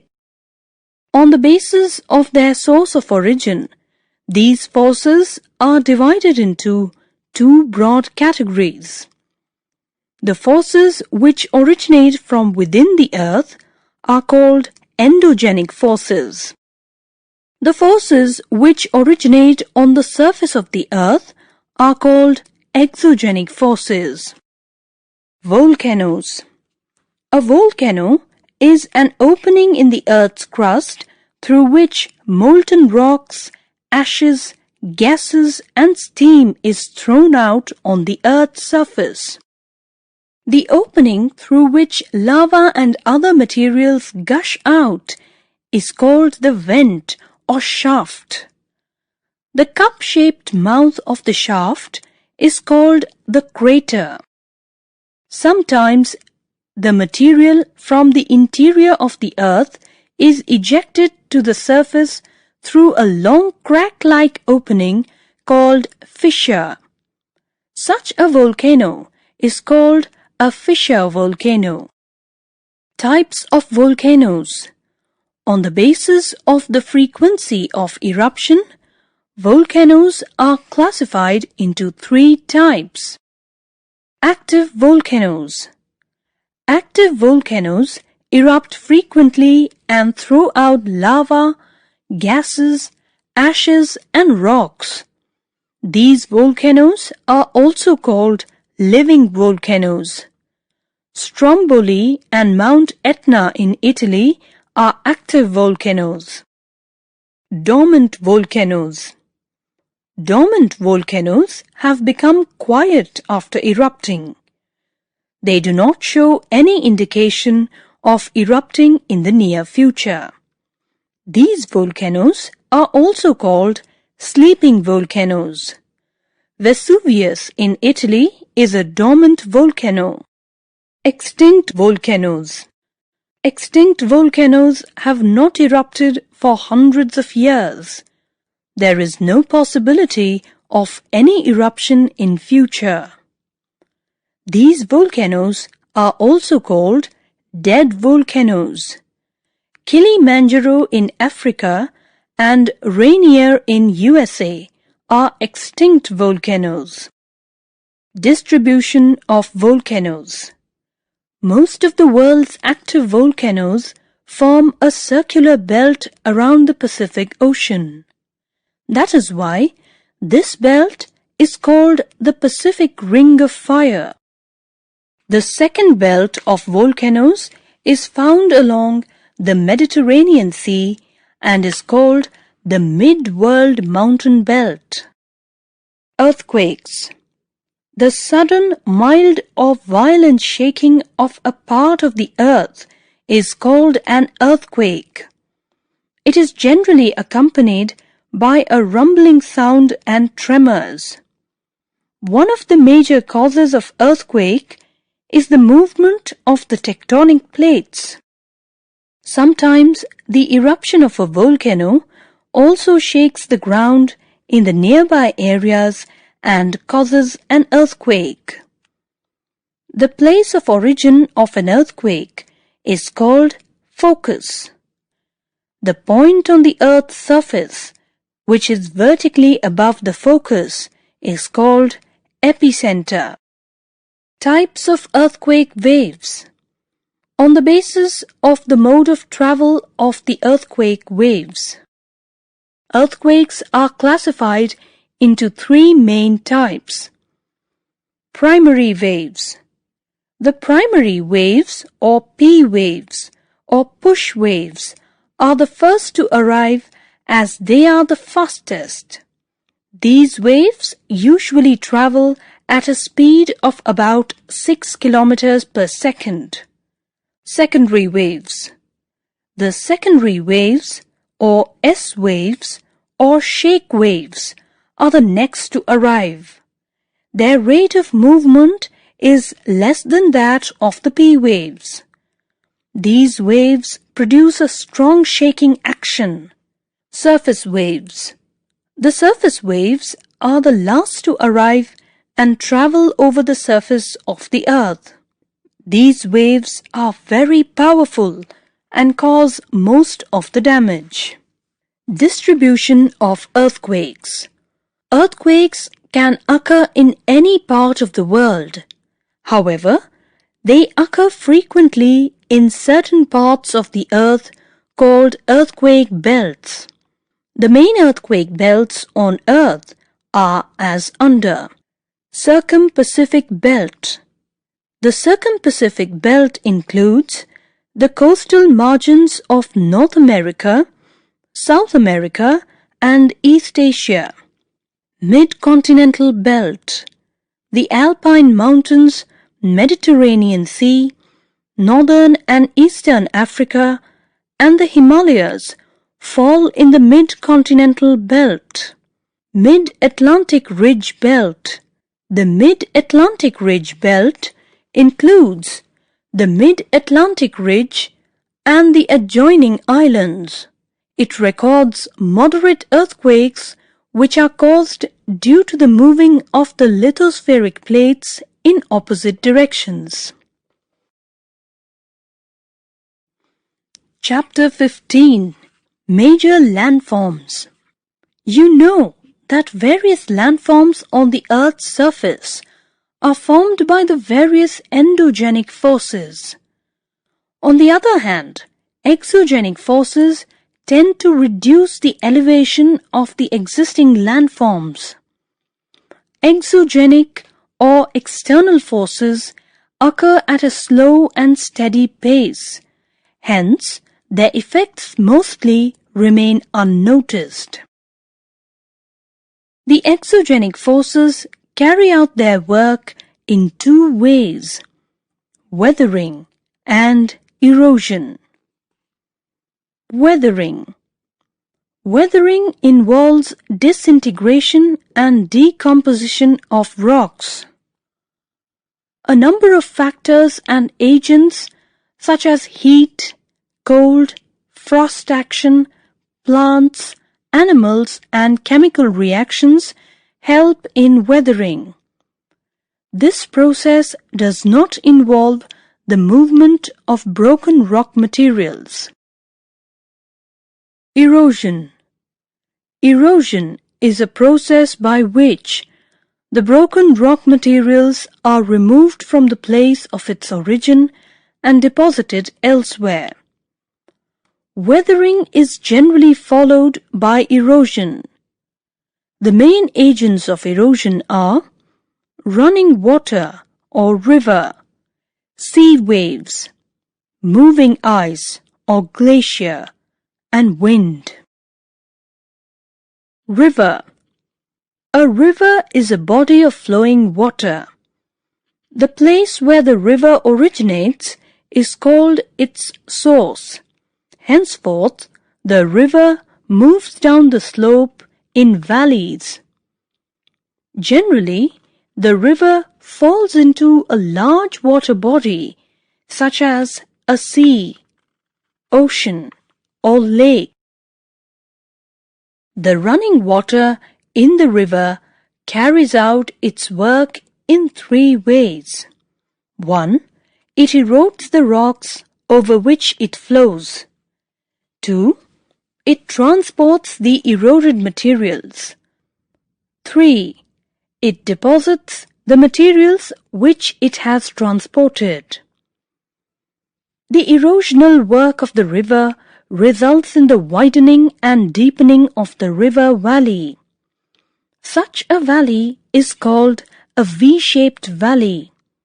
In hilly areas, the river moves swiftly. When the water of the river falls almost vertically down a steep valley side, a waterfall is formed. The steep sloping segment of the swift-flowing river is called a rapid. The flow of river slows down when it enters the plains after the mountains. The flow of the river valley widens due to continuous erosion along its banks. The river twists and turns to form large bends or loops. These are called meanders. Due to continuous erosion and deposition, the meandering loops become almost circular and come very close to each other. In due course of time, the river is able to cut the strip of land between the two loops and takes a straight course. The circular loop that is left behind, completely cut off from the main channel, forms an oxbow lake. The river generally overflows its banks during floods. The fine alluvial soil brought by the river is deposited on the valley floor. The fertile part is called the floodplain. When the river reaches its mouth, it carries a large volume of water and alluvium. The excess load is deposited as sandbars in the wide river channel. This divides the main channel into several channels which are called distributaries. Deposition of sediments forms a triangular-shaped land between the distributaries. This is called a delta. Sea waves. The rhythmic up and down movement of the water is called wave. The raised part of the wave is called crest, and the lower part is called trough. Waves are caused by the pushing action of the wind blowing over the surface of water. Sea water performs erosional and depositional work through sea waves. It is also aided by currents, tides, and storms. When the strong sea waves collide with the coast, they break down the rocks into fragments. Many large and small cracks develop on the rocky surface. In due course of time, these cracks become wide and form large cavities. With the continuous action of sea waves, these cavities develop into sea caves. When a headland projecting into the sea is attacked by sea waves from both sides, a thorough passage is created. This is called a sea arc. When the roof of the sea arc is further eroded, it collapses. The pillars of rocks are left standing in the open water. These are called stacks. A steep vertical wall facing the sea is called a sea cliff.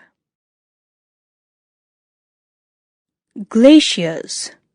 Snowfall in the region of very low temperature, where the latitude as well as an altitude is very high, creates snowfield. The snowfields are situated above the snow line. The river of snow and ice, which moves very slowly, is called a glacier. The glacier carves out deep hollows along the slope of a mountain. It develops an armchair-like depression called a cirque. When glacial ice melts, the depression is filled up with water and forms a lake. This lake is called tarn. When the glacier starts melting, its capacity to carry load is reduced.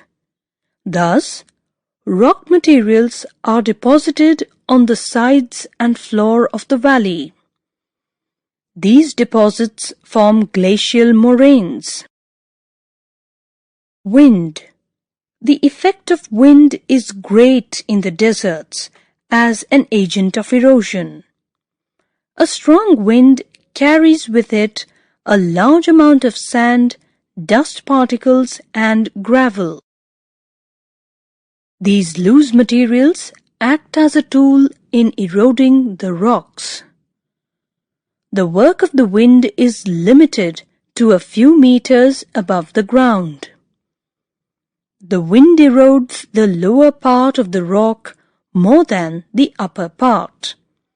Such rocks have a narrow base and a broad top.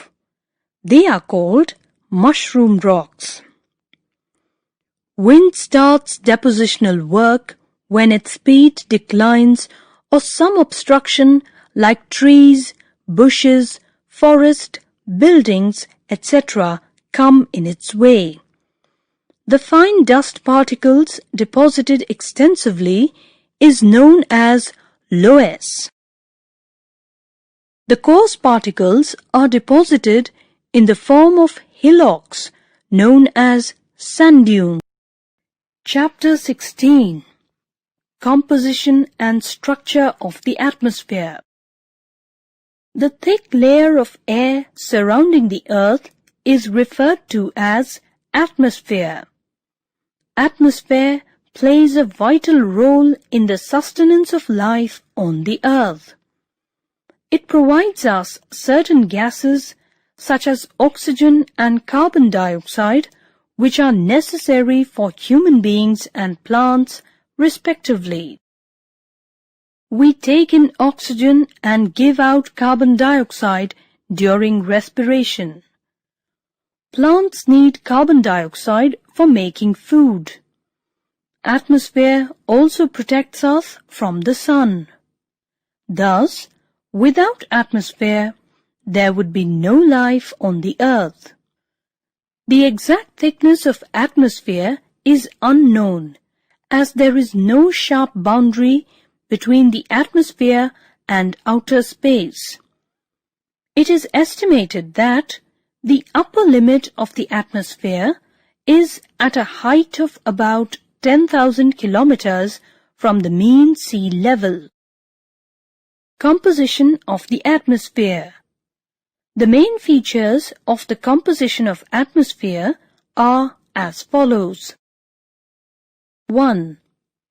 Air is a mixture of gases, water vapor, dust particles, and smoke. 2. The two main gases present in the atmosphere are nitrogen, about 78%, and oxygen, about 21%. 3. The other gases present in the atmosphere are carbon dioxide, helium, ozone, argon, hydrogen, etc., about 1%. 4. The lower layer of the atmosphere contains water vapor and dust particles. Structure of the atmosphere. The atmosphere has a layered structure. Its total extent can be roughly divided into 5 concentric layers: troposphere, stratosphere, mesosphere, thermosphere, and exosphere. Troposphere. 1. The troposphere is the closest layer to the Earth's surface. It extends up to a height of about 8 kilometers near the poles and about 18 kilometers over the equator. The temperature in this layer decreases with increasing altitude. It decreases roughly at the rate of 1 degree Celsius per 165 meter of ascent. This is called normal lapse rate. This layer contains water vapor and dust particles. All weather phenomena like the formation of clouds, fog, frost, dew, thunder, lightning, precipitation, etc. occur in this layer. This layer protects us from the excessive heat of the sun during the day and keeps the Earth's surface warm at night. Troposphere has about 90% of the air in the atmosphere. Stratosphere. Just above the troposphere lies the stratosphere. Its estimated height is about 50 kilometers above the mean sea level. This layer is almost free from all types of weather phenomena. Clouds are almost absent and there is very little dust or water vapor. The movement of air is almost horizontal. Jet planes which fly at a high altitude fly in the lower part of the stratosphere. The temperature remains constant up to a height of about 20 kilometers and then increases with increasing altitude. The lower part of the stratosphere, between 15 kilometers and 35 kilometers, has a concentration of ozone and is thus called ozonosphere. Ozone absorbs the ultraviolet radiation of the sun. It is essential for protecting life on the earth. Mesosphere. Just above the stratosphere lies the mesosphere. It extends from about 50 kilometers to about 80 kilometers above the mean sea level. The temperature decreases with height and reaches about minus 100 degrees Celsius at the height of 80 kilometers. This is the coldest layer in the atmosphere. Meteors, which come from outer space, burn up in this layer. Thermosphere. Just above the mesosphere lies the thermosphere. It extends from about 80 kilometers to about 400 kilometers above the mean sea level. In this layer, the temperature increases rapidly with the increase in height. It reaches more than 1500 degrees Celsius. One does not feel warm in this layer, as thin air holds the little heat. The lower part of the thermosphere is called ionosphere, as it has ionized molecules. This layer reflects low-frequency radio waves back to the Earth. Thus, it helps in long-distance communication. Exosphere. The exosphere is the uppermost layer. The density of air is very low. Very light gases like hydrogen and helium are found in this layer. The temperature increases with height and may reach 4500 degrees Celsius. The exosphere merges gradually into outer. Chapter 17. Weather and Climate. Weather is the most prominent factor of the environment that affects us the most. That's why man has been very eager to predict the weather condition. In our scientific world, meteorologists study the changing pattern of weather and predict the condition of weather on day-to-day basis. They also give timely alert if the weather is going to be very rough. Weather. Weather is defined as the state of temperature, atmospheric pressure, winds, humidity, precipitation, etc. in the atmosphere at a given place and time. The term weather should not be confused with climate. Climate is defined as the average overall condition of the temperature, atmospheric pressure, winds, humidity, precipitation, etc. over a large region for a long period of time. Therefore, climate is the average weather condition over a large area for a period of about 35 to 40 years. Atmospheric temperature. The sun is the only source of heat and light to the earth. Heat energy, which we receive from the sun, comes to us in the form of solar radiation. The amount of solar radiation received by the Earth's surface is called insolation. The amount of insolation received on the surface of the Earth varies from place to place and from time to time. Heating of the atmosphere. The solar radiation which passes through the atmosphere before reaching the Earth's surface does not heat it much. But the solar radiation is able to heat the Earth's surface directly. The air resting over the Earth's surface gets heated due to contact with the hot surface of the Earth. This heat is further transmitted to the upper layers and the atmosphere is heated. Distribution of temperature. The temperature of atmosphere is not the same everywhere all the time. It varies from place to place and time to time. The temperature of a place is directly dependent on the amount of insolation received by that place. In general, the amount of insolation received decreases as we move from the equator towards the poles. Atmospheric pressure. You already know that air is also a matter and hence has weight. It exerts pressure on the surface of the Earth. This pressure is known as atmospheric pressure.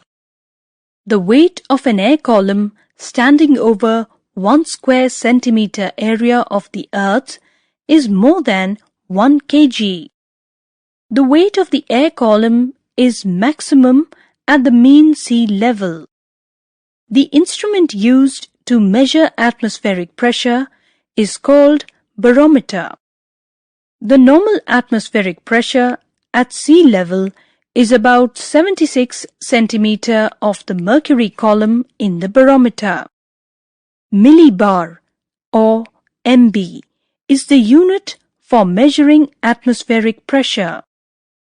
Distribution of atmospheric pressure. Atmospheric pressure also varies from place to place.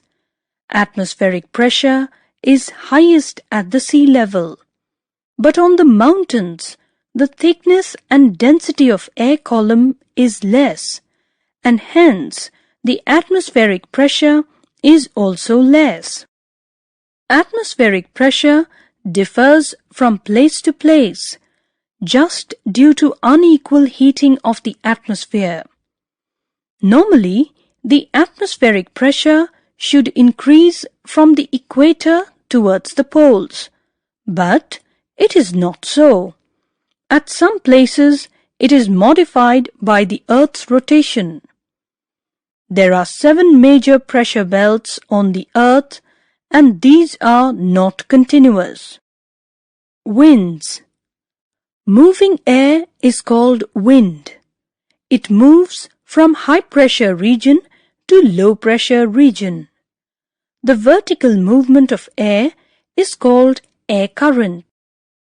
Wind is named after the direction from which it blows.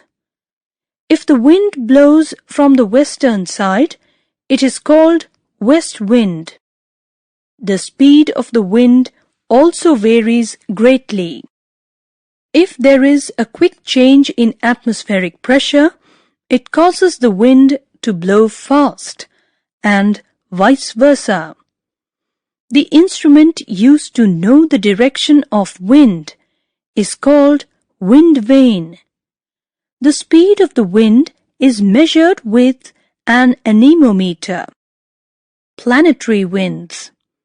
Winds that blow constantly in a particular direction throughout the year are known as prevailing winds or permanent winds or planetary winds.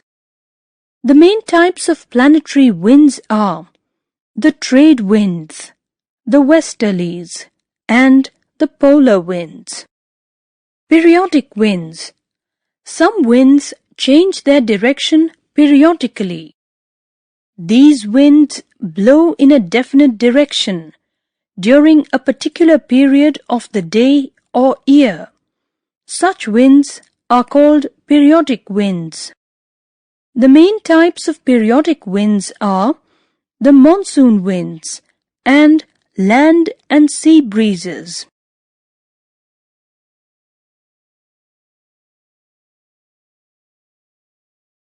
Local winds. In many parts of the world, winds with special characteristics blow over small areas. These winds blow for a short time. Such winds are called local winds. Most of them are seasonal, and their names are usually derived from the regional languages. Some local winds are Lu, Chinook, Foen, and Harmattan. Moisture. The word moisture refers to the dampness or wetness in the air. The amount of moisture present in the air varies from place to place and from time to time. Evaporation. Evaporation is the process in which water converts into water vapor on heating. Water vapor is the most important form of moisture in the atmosphere. Evaporation takes place everywhere, at all times and at all temperatures. The rate of evaporation increases when the air is hot, dry and windy. It decreases when the air is cold, moist and calm. Humidity. Humidity or absolute humidity means the actual amount of water vapor present in the air at a given time and at a given temperature. It is closely related to air temperature. When the air holds the maximum amount of water vapor at a given temperature, the air is said to be saturated. An important and useful way of expressing the level of humidity is in terms of relative humidity. It is defined as the ratio between the actual amount of water vapor present in the air at a given temperature and the maximum capacity of the air to hold moisture at that temperature. Condensation. The process in which water vapor changes into water is called condensation. When moist air rises upward, it becomes cool, and water vapor changes into small drops of water. Condensation takes place around dust particles in the air. Some important forms of condensation are dew, fog, and clouds. When small drops of water condenses around dust or smoke particles in the air, the mass is called cloud. Clouds move from one place to another even by light air movement.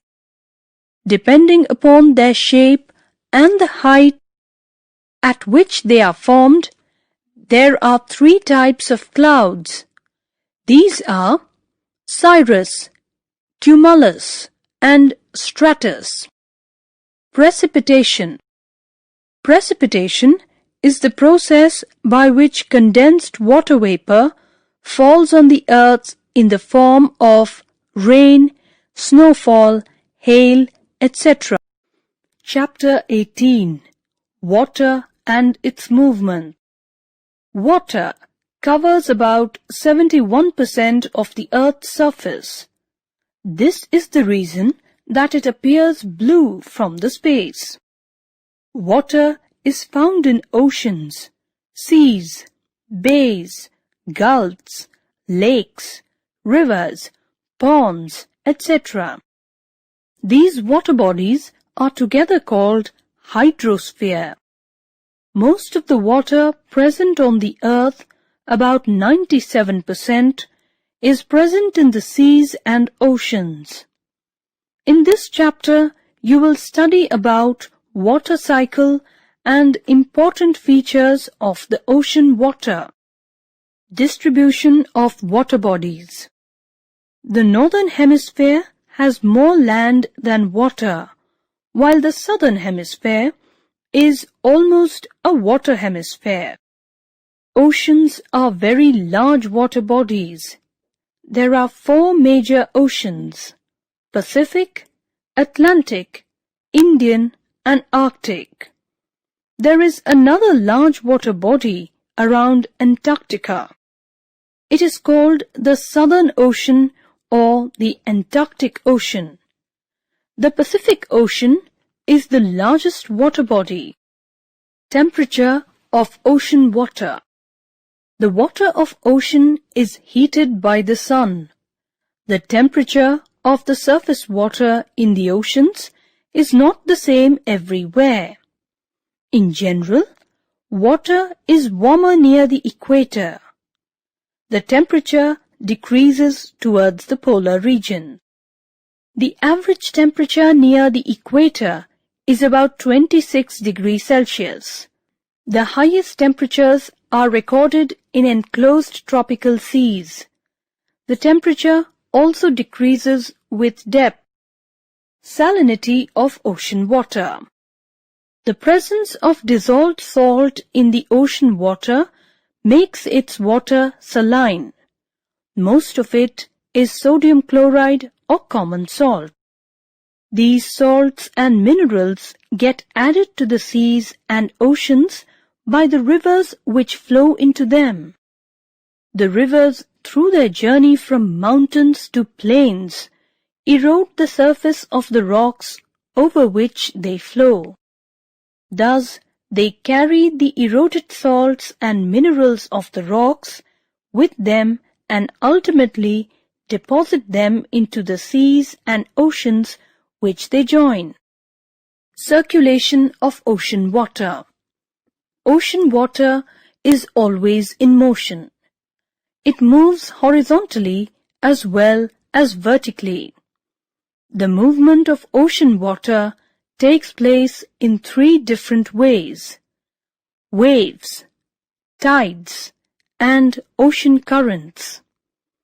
Winds provide the main force for the horizontal movement of ocean water. This movement is basically due to 1. Prevailing winds, 2. Differences in temperature and salinity of ocean water, 3. Variation in the density of ocean water. Waves. Waves are produced by the pushing action of winds. The shape and size of the wave depend on the speed of the prevailing winds. In the waves, the surface water rises and falls. The actual forward motion of the water particles in a wave is limited. Therefore, waves travel great distances, but the water particles remain at the same place. The rise and fall of water in a wave represent crests and troughs respectively. The horizontal distance from one crest to another or from one trough to another is called a wavelength. The vertical distance from crest to trough is called wave height. Tides. The sea water generally rises and falls twice every day, almost at regular intervals. These phenomena of the alternate rise and fall in the level of sea water are called tide. Tides are mostly experienced in oceans and seas. Types of tides. Tides are of 2 types: high tide and low tide. The rise in water level is called high tide, while the fall in water level is called low tide. Spring tide and neap tide. The highest high tide and the lowest low tide during the lunar month is called the spring tide. This happens on the new moon and the full moon, when the earth, moon and sun are practically in a straight line. The gravitational pull of the moon and the sun are combined to produce tides which are higher than usual. The lowest high tide and low tide during the lunar month is called the neap tide. It happens during the first and last quarters of the moon, when the sun and moon are at right angles to each other in relation to the earth. The gravitational pull of the sun and the moon neutralize each other. At these times, the tides are weaker. Ocean current. Ocean currents are like streams of water flowing on the ocean surface. The water of the ocean current flows on a fixed route at a fixed speed. Ocean currents develop due to the 1. Variation in the temperature of ocean water. 2. Variation in the density of ocean water. 3. Direction of the prevailing wind. 4. Rotation of the earth. 5. Shape and position of the coast. The direction and movement of ocean current is mainly controlled by the direction of the prevailing winds. The general circulation of ocean currents is clockwise in the northern hemisphere and anti-clockwise in the southern hemisphere.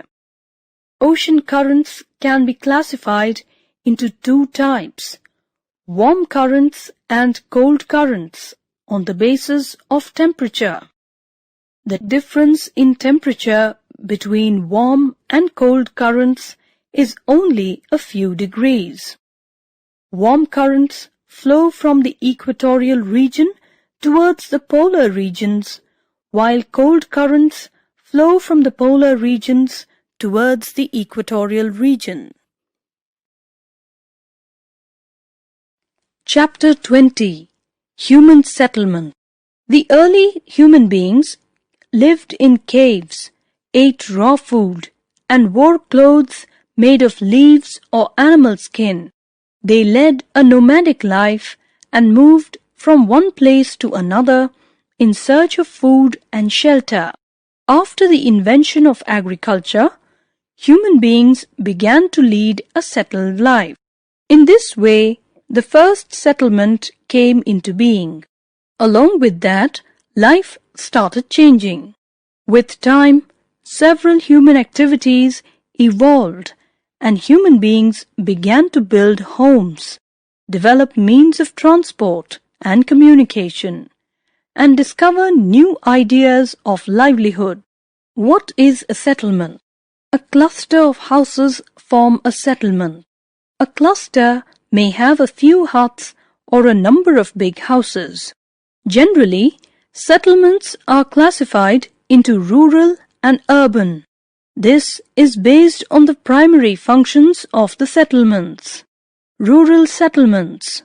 Villages have rural settlements where people are engaged mainly in agriculture, animal husbandry, forestry, and related craft.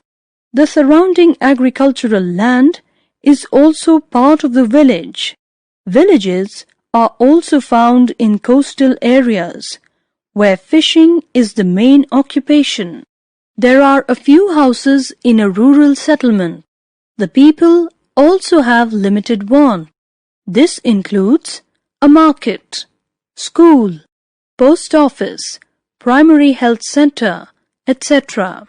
The shape of rural settlements can be of various types, like compact, scattered, linear, and radial. Compact settlement. Compact settlements have houses built very close to each other. They have narrow, winding streets. Such settlements are mostly found in fertile river valleys and plains. Scattered settlement. Scattered settlements are mostly found in hilly regions and desert. The houses are scattered over a large area. Linear settlements. Linear settlements develop along a road, a river, or a canal. They have rows of houses facing each other. Radial settlement. Radial settlements develop when streets radiate from a common point in all directions. The houses are built along the streets. Urban settlement. Urban settlements include towns and cities. Here, people are mostly engaged in non-agricultural activities such as trade, industry, administration, banking, commerce, etc. In some urban areas, there is no difference between residential and commercial areas. Shops are on the ground floor and people stay on the upper floors. Urban settlements are generally classified on the basis of the economic activities they perform. They can be classified as administrative towns. Administrative towns are capital cities like New Delhi, Washington, D.C., and Canberra. Defense towns. Defense towns are centers of military activities like Mao and Barrackpur. Cultural towns. Cultural towns include religious centers like Ayodhya, Mecca, and Jerusalem, or educational centers like Allahabad, Oxford, and Shantiniketan. Industrial towns. Industrial towns are the centers of production and manufacture of different goods. Jamshedpur, Durgapur, Rourkela, Ahmedabad, and Pittsburgh are examples of industrial towns. Junction towns. Junction towns are located at the crossroads of major roads or railways. Mughal Sarai, Chicago, and Moscow are some examples. Transport. Transport system joins both rural settlement and urban settlements with a network and facilitates the movement of people and goods. It also links the centers of production and consumption. In the modern age, even ideas and skills move from one place to another with the help of transport systems. Roadways. Roads are the most widely used means to transport people and goods across short distances. There are metalled and unmetalled roads. Modern highways are well-surfaced metalled roads used for high-speed traffic. They are wide enough to allow free movement of traffic in both directions. Eastern USA and Western Europe have the densest and the best quality roads in the world. European Russia has the denser road network than Asiatic Russia. Railways. Railways today are the fastest means of land transport and suitable for long distances. Railways carry raw materials to industrial regions and distribute the finished goods inside the country or carry them to the ports for export. Western Europe and East Central North America have the densest railway networks in the world. The Trans-Siberian Railway is the longest railway system. The railway network in India is the largest in Asia and the fourth largest in the world. Waterways. Waterways are the oldest and also the cheapest means for transporting bulky goods from one country to another. Waterways comprise inland waterways and sea route. Inland waterways. Navigable rivers, lakes, and canals are used as inland waterways. Their development depends upon the depth and width of the waterway and the continuity of flow. The Great Lakes between USA and Canada along with the St. Lawrence River, is the largest and the busiest inland waterway in the world. Large rivers like the Nile, the Amazon, the Mississippi, the Yangtze, the Rhine, and the Ganga are also important inland waterways. Sea routes. Sea and ocean routes are used for international trade. The important sea routes are the North Atlantic route, which connects eastern North America and western Europe. It is the busiest route in the world. The Mediterranean and the Indian Ocean route, which connects the countries of Europe with East Africa, South Asia, and the Far East. The Cape route between Western Europe and the Far East, Australia and New Zealand, which was important before the construction of the Suez Canal. Airways.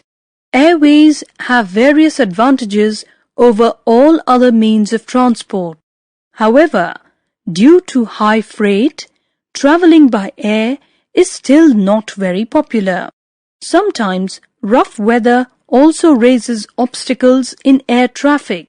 A very dense network of air routes exists in Western Europe, Eastern USA, and Southeast Asia. The main international airports in the world are Mumbai, Tokyo, Shanghai, Hong Kong, Singapore, Dubai, London, Paris, Rome, Frankfurt, Cairo, New York, Chicago, San Francisco, Rio de Janeiro, Sydney, and Melbourne. Communication. In the ancient times, messages were sent through special messengers. People also used birds and animals to send messages.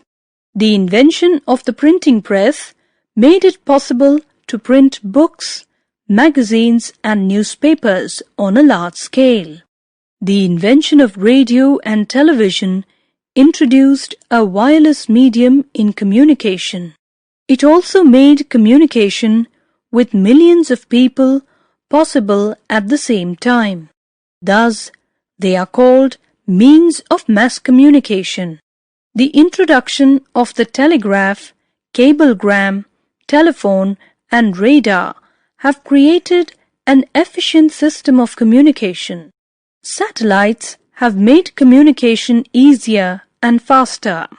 They help in weather forecasting.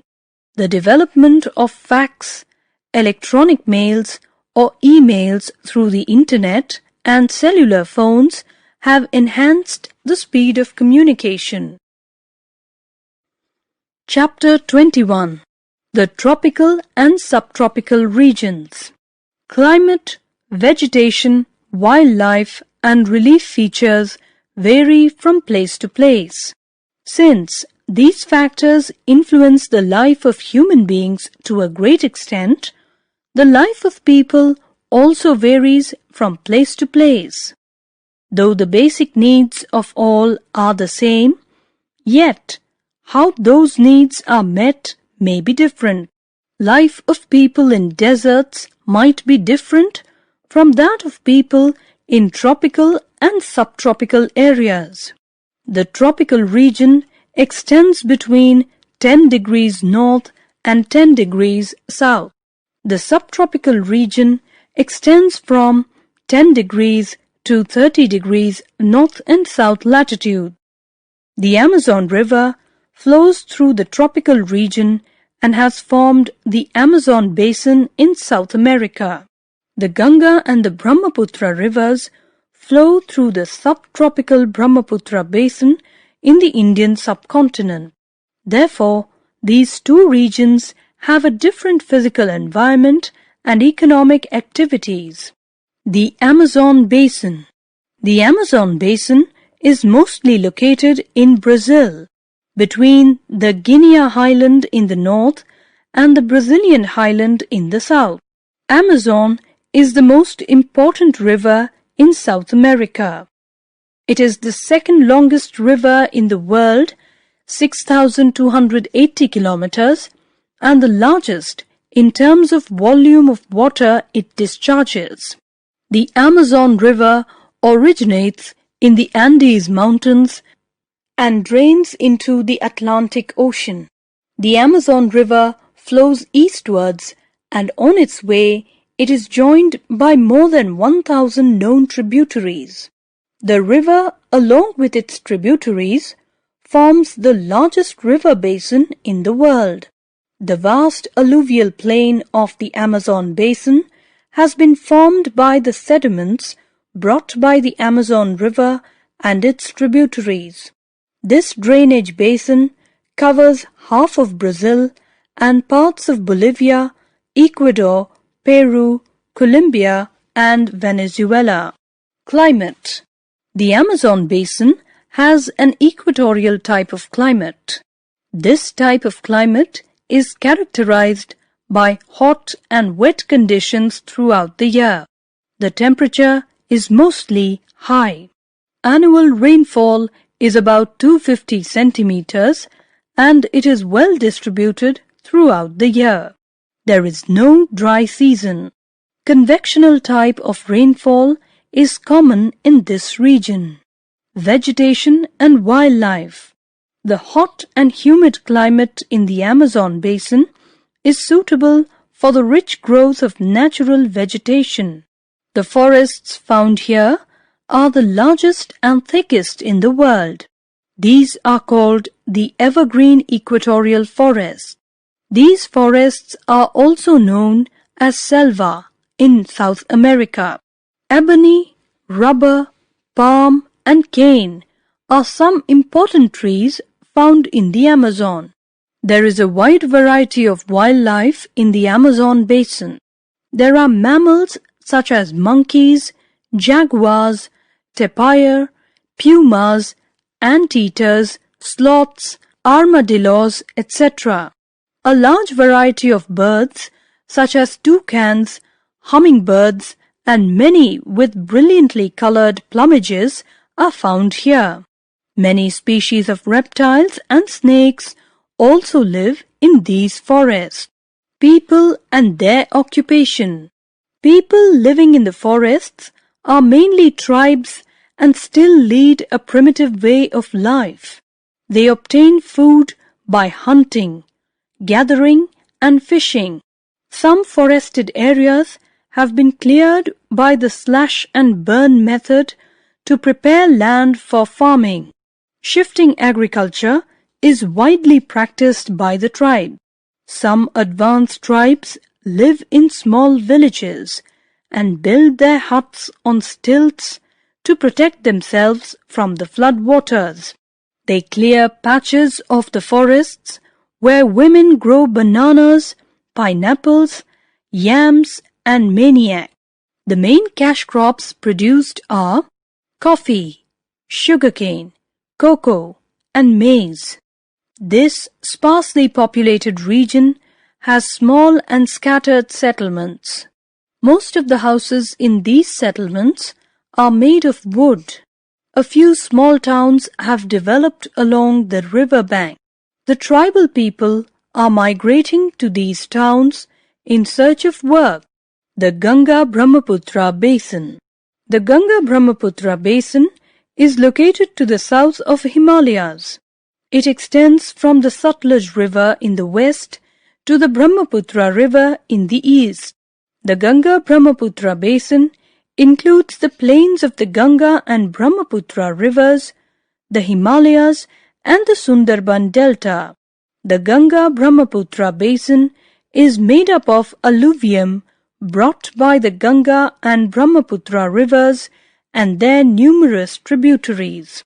The Ganga Basin includes parts of Haryana, Uttar Pradesh, Uttarakhand, Bihar, West Bengal, Rajasthan, and Madhya Pradesh. The basin covers a much larger area than the Brahmaputra. The Brahmaputra Basin is located in the northeastern part of India. The Brahmaputra River rises from the Chemayungdung Glacier near Lake Mansarovar in Tibet. It is called Sangpo in Tibet. The river enters India through Arunachal Pradesh. Climate.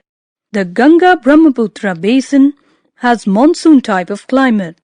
This type of climate is characterized by hot summers, wet monsoons and cold winters.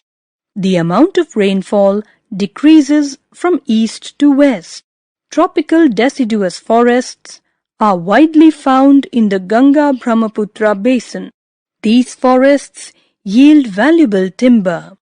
Teak, sal, peepal and bamboo are the important trees found in these forests. Mangrove forests are found in the delta region. Coniferous forests are found in some parts of Sikkim, Uttarakhand and Arunachal Pradesh. A large part of these forests have been cleared too. A rich wildlife is found here. There are many national parks and wildlife sanctuaries. Elephants, rhinoceros, tigers, deer and monkeys are found here. In the Delta region, the Royal Bengal tigers, crocodiles and alligators are found. Rohu, katla and hilsa are common found fishes here. People and their occupation. Agriculture is the main occupation of the people. The basin has a number of geographical advantages which favor for agriculture. Rice, wheat, maize, sorghum, pulses, millets, gram, sugarcane, oilseeds, cotton, tea, jute, fruits and vegetables are some important crops cultivated in the plains.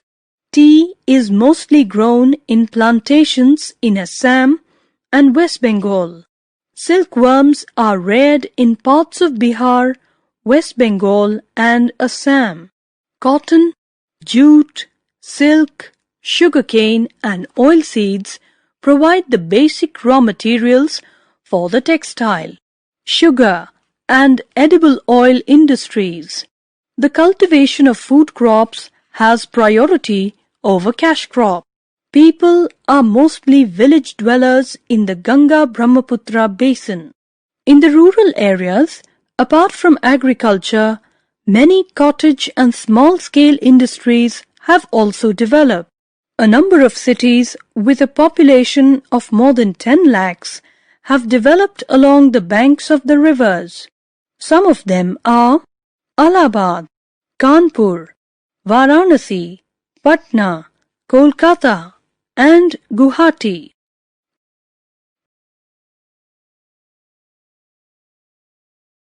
Chapter 22. The Temperate Grasslands. Grasslands are the vast stretches of land covered mainly with tall grasses. There are certain regions where climatic conditions support forest cover, while other regions where moderate conditions are more suitable for grasslands. In this chapter, you will study about temperate grasslands that extend in the mid-latitude between 40 degrees to 55 degrees in both the northern and southern hemispheres. The prairies. The prairies lie both in USA and Canada. The French word prairie means a meadow or grassland. This gently sloping hilly land stretches from the west of the Mississippi River to the foothills of the Rocky Mountains. The Canadian prairies cover the provinces of Alberta, Manitoba, Saskatchewan, and Ontario.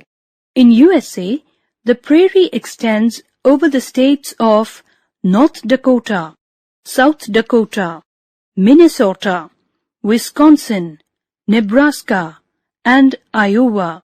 Climate. The summer season is fairly warm and the winter season is cold.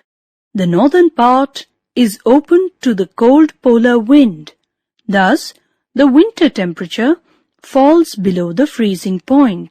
The average annual rainfall is about 50 centimeters. Rainfall mostly occurs during the summer season. Vegetation and wildlife.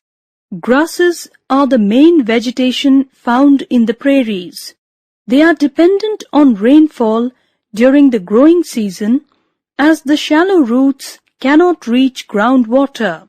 The entire region is a treeless plain, but in the river valleys or where water is available, trees such as poplars and willows grow. The prairie dog of central USA is a popular animal. Other important animals found in this region are rabbits, coyotes, and gophers.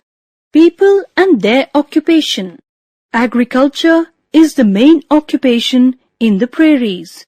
The natural environment favors the cultivation of a large variety of crops such as corn, wheat, oats, barley, rye, and oilseed.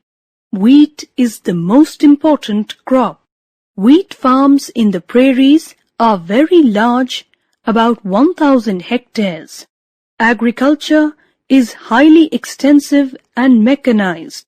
Most of the work on the farms, such as plowing, seeding, harvesting, threshing, and packing, is done with the help of machines.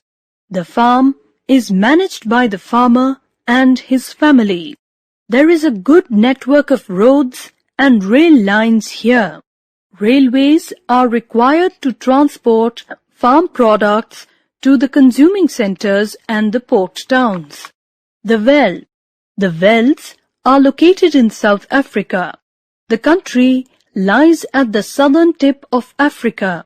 It is bordered on the northeast by Swaziland and Mozambique, on the north by Botswana and Zimbabwe, and in the northwest by Namibia. The veld is bound by the Drakensberg Mountains on the east and the Kalahari Desert on the west. A range of hills called the Witwatersrand runs across the veld. The Orange and Limpopo rivers, along with their tributaries, drain the region. Climate. South Africa experiences moderate climate. This is due to the altitude of the plateau, the presence of oceans on 3 sides, and the cold Benguela current which flows along the west coast. Winters are cold and dry, while summers are short and warm. Vegetation and wildlife. A major part of the plateau is covered with grass. Red grass grows in the bush veld. Acacia and marula grow in the high veld. There are limited forests in this region due to semi-arid climatic conditions. The main animals found in the veld are lions, leopards, cheetahs, and kudus. People and their occupation. Both tall and short grasses and bushes are the main vegetation in the veld. Trees are only found on the higher altitudes and along the banks of rivers. The soil is not fertile. Thus, the veld is more suitable for cattle rearing than for the cultivation of crop. The grasslands provide suitable conditions for cattle and sheep rearing. Cattle are reared in the warmer and wetter eastern part. They are reared for milk and meat. Creameries make butter and cheese for domestic needs as well as for export. Some farmers cultivate crops and rear animals on the same farm. The main cultivated crops are maize, wheat, barley, oat, tobacco, sugarcane, cotton, and potatoes. Frozen meat and beef are mainly exported to the countries of southern Europe. Main occupation of people in velds is sheep rearing. Sheep are reared for the production of wool. The sheep are of fine quality and consist mainly of the merino breed. The Angora goats yield mohair and leather. South Africa is the largest producer of mohair in the world. Many important minerals are also found in the well. Gold is found in Witwatersrand. The mining of gold and diamonds have attracted the Europeans to South Africa.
Chapter 23. The Hot and Cold Desert. A desert is a vast barren land. It experiences low rainfall, less than 25 centimeters, and extremely harsh temperature conditions that support scanty vegetation. Depending on the temperature conditions, deserts can be classified as hot deserts and cold deserts. Hot deserts are located in the tropical region, while the cold deserts are located in the temperate and polar region. A hot desert, Sahara. The hot deserts are located between 20 degrees and 30 degrees latitudes north and south of the equator. The main hot deserts in the world are the Sahara, Arabian, the Kalahari, the Great Australian, the Atacama, the Thar, and the Mexican desert. The Sahara is the largest desert in the world. It covers a large part of North Africa. It extends from the Atlantic Ocean in the west up to the Red Sea in the east. The 11 countries of Africa are located in the Sahara Desert. These are Morocco, Algeria, Libya, Egypt, Tunisia, Sudan, Chad, Mali, Mauritania, Niger, and West Sahara. Sand is the most important feature of a hot desert. Yet, only 1/4 of the Sahara is under sand. It is a flat, waterless wasteland. The surface of this desert is not the same everywhere. It has highlands, plateaus, plains, and basins. Mount Emikosi in Tibesti Range, about 3,415 meters, is the highest point. Lake Chad on the southern border of the Sahara is the only freshwater lake in this region. The Nile and Niger rivers flow along the fringes of this desert. The underground water in the Sahara is obtained from the oases. Climate. The climate in the Sahara Desert is very hot and extremely dry. Some of the highest temperatures in the world have been recorded here. Al-Azizia in Libya recorded the highest temperature of 57.7 degrees Celsius in 1922. The amount of rainfall varies greatly from region to region and from year to year. In some areas, there has been no rainfall for many years. Vegetation and wildlife. The climatic conditions do not support the growth of plants. However, plants which have long roots and waxy and leathery leaves can grow. The main plant species are cactus, baobab, acacia, and date palms. Date palms grow near the oasis. The animals found here are hyenas, camel, foxes, snakes, scorpions, and lizards. People and their occupation. The Bedouins and Tuaregs are important nomadic tribe. They rear sheep, goats, and camel. These animals provide milk, meat, and hide. The hair of animals is used to make clothes, carpet, mat, and blanket. Most of the tribes lead a nomadic life in the Sahara Desert. They live in temporary tents and move from one place to another in search of water and pasture. People that live near the oasis are cultivators and herdsmen. They lead a settled life, especially in the Nile Valley in Egypt. They grow a variety of crops such as rice, wheat, maize, barley, and cotton. The camel is the most important animal. It is used as a beast of burden. It also provides milk, meat, and hide. Discovery of mineral oil in recent years in Algeria, Libya, and Egypt has changed the face of economy. A cold desert, Ladakh. Ladakh is a cold desert. It is located in the eastern part of Jammu and Kashmir. The word Ladakh is made up of two words, La meaning mountain path, and Dak, meaning country. Till June 1979, Ladakh was a single district. In June 1979, it was divided into Leh and Kargil district. The total area is about 45,110 square kilometers. The total population is about 2 lakh. This cold desert lies towards the north of the Great Himalayan Range. Ladakh is surrounded by the Karakoram Range in the north and the Zaskar Range in the south. River Indus flows through this region. Climate. The climate is cold and dry due to high altitude. There is little or no atmospheric moisture. The air is thin and thus the heat of the sun is intense. The day temperature during the summer season is just above 0 degrees Celsius, while the night temperature is about minus 25 degrees Celsius. Winters are extremely cold and the temperature is about minus 40 degrees Celsius. Due to scanty rainfall and cold climate, it is different to grow plants in Ladakh. However, one can find patches of grass and shrub. In the river valleys, poplars and willows grow. During the summer season, a variety of fruit such as walnut, apples, apricots, etc. grow. Yak, wild goat, wild sheep, and a variety of dogs are important animals found in this region. Goats and sheep provide milk, meat, and hide. The main bird species found here are robins, snowcock, red-start's revert, etc. People and their occupation. People of Ladakh are engaged in agriculture, animal rearing, and tourism. Crops are sown in May and harvested in September to avoid frost.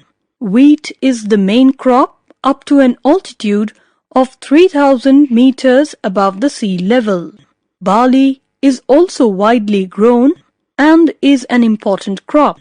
The important fruits grown are apples, strawberries, apricots, mulberries, etc. The vegetables grown are peas, potatoes, beans, and turnip. The extensive pastures along the mountain slope are used for livestock rearing. Yak, sheep, and goat are reared. Yak is the beast of burden. It provides milk and its hair is used to make tent. Pashmina from goat is the main source of income. Weaving is also an important occupation during this time. It is mostly done on primitive looms. Many Buddhist monasteries with traditional gompas are located here. Some of the famous ones are Hemis, Tikse, She, and Lamayuru. The scenic beauty of Ladakh has helped in the development of tourism. Most of the people live in small villages. The houses in a village are mostly built along a road or scattered in the field. Leh, the capital of Ladakh, is about 434 kilometers from Srinagar by road. The National Highway 1A connects Leh to the Kashmir Valley through the Zojila Pass.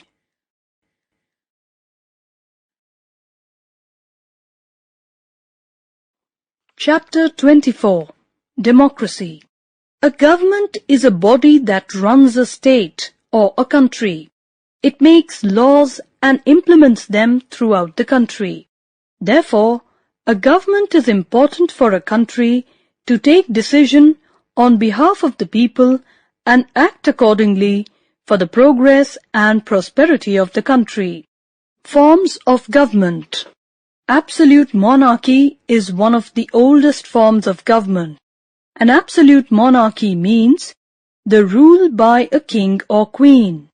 A dictatorship means the rule by an unelected, all-powerful dictator. As heads of a state, both the monarch and the dictator hold absolute powers and are above the law. They are not accountable to the people. As a form of government, democracy is very different from the rule of a king or a dictator. It stands for people's rule. People are involved in the formation of government directly or indirectly through the means of elections. Unlike the monarchies, in most democracies, the head of the country, president, is also elected by the people. Such countries are called republic. Thus, India is a democratic republic because we have both the government and the head of the state or president elected by the people. Democracy. Democracy refers to the form of government elected by the people of a country themselves. It is derived from the Greek word demokratia, combining demos, common people, and kratos, power. Participation of people. According to the 16th President of the USA, Abraham Lincoln, democracy is a government of the people, by the people, and for the people. The supreme power lies with the people. There is no authority superior to the people of the country. This power to govern is vested not in any particular class of people, but in community as a whole. How can citizens participate in the government? In a democracy, an important means for people to exercise their political power is election. And adult men and women vote to elect their representatives. In doing so, they are indirectly participating in the governance of the country. The elected ones take part in the government directly, but on behalf of the entire community. If people are not satisfied with their government, they can remove it in the next elections. The most important feature of democracy is the rule of law. It means that all are equal before the law. The president of a country and an ordinary citizen get the same protection of the law. In a democracy, it is the people who make laws for themselves. It may be done directly by the people themselves or indirectly through their representatives. Democratic society. Political democracy means people's right to elect and remove their rulers. But the social life of the people can still be filled with various forms of injustice. Thus, a democratic government becomes meaningful only if society is democratic. In other words, there should be no discrimination of any kind in a democratic society. Economic democracy. All members of society should have equal economic opportunities. All should be free and self-reliant in matters of earning their livelihood. In economic democracy, people have right against exploitation. No employer can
Chapter 25. Elements of Democracy. In the previous chapter, you got to know that democracy is the best form of government. You also studied some of its important features. But have you ever thought what makes it superior to all other forms of government? In this chapter, you will study about some important elements of democracy that ensure its success. Politically aware citizens. People play an important role in a democratic government. In a democracy, changes are brought about by the collective will of the people and not by the use of force. To make the right choices and to arrive at the right decisions, every citizen should be well informed and socially responsive. Politically aware citizens will be able to judge the performance of the government and make the correct choice of their representatives by evaluating such merits and demerits of different candidates. Such voters will not be easily swayed by false promises made by the candidates. Efficient leadership. Elections are an important part of democracy. Different political parties contest elections by fielding their candidates. The party leaders enlighten the voters at the time of elections. As part of the election campaign, several public meetings are held in which various issues and problems are discussed. This helps people to make up their minds about whom to vote for. Therefore, people should think twice before electing a candidate. They should elect only honest and efficient leaders who can work for the progress and prosperity of the country. Sound public opinion. Public opinion as a decision-making mechanism plays a major role in a democracy. A democratic system grants people the right to formulate sound public opinion and the right to express it properly. No democratic government can ignore public opinion. If the government does so, people can replace it in the next election. Enlightened citizens led by wise leaders can create a sound public opinion. There are many agencies such as political parties and mass media that help in formulating public opinion. Accommodation of differences. You know that the party which gets majority of seats forms the government. Does it mean that the voice of minority is ignored after the government is formed? No. In a democracy, every group, however small it may be, must be allowed to voice its opinion. Tolerance and inclusiveness are important features of democracy. Tolerance is a virtue which makes for a successful democracy. It is needed among political parties, individuals, communities, religious bodies, and society at large. All should respect the rights and views of others. Since ancient times, India has been known for its tolerance. It has welcomed different races, faiths, and ideas of people. India's unity in diversity makes it unique among world nations. Ideal citizens. Ideal citizens mean the citizens who are aware of their rights and duties. They should be willing to fight for their rights and should also be equally willing to perform their duties. Second, violence or for use of force has no place in a democracy. Persuasion, not coercion, is the method of such a government. People should use persuasion to bring about change. This is possible only if the citizens are disciplined. Third, freedom being the essence of democracy, disagreements are unavoidable. People should respect the views of others even if those views are in sharp contrast with their own. Thus, enlightened, tolerant, and disciplined citizens are an essential condition for the successful working of democracy. Ideal political parties. Most of the persons elected by the people as their representatives belong to a political party. These parties help in creating public opinion and persuading people to vote for them. Political parties are the soul of democracy. It is important that parties have a national outlook. They should place national interest above everything else. They should not stand for a particular religion, caste, or region. Social and economic equality. Equality in political, economic, and social field is the basis of democracy. Therefore, a democratic society should be free from all forms of discrimination such as caste, subcaste, gender, religion, region, and language. All sections of society should be equal partners in the development of the community.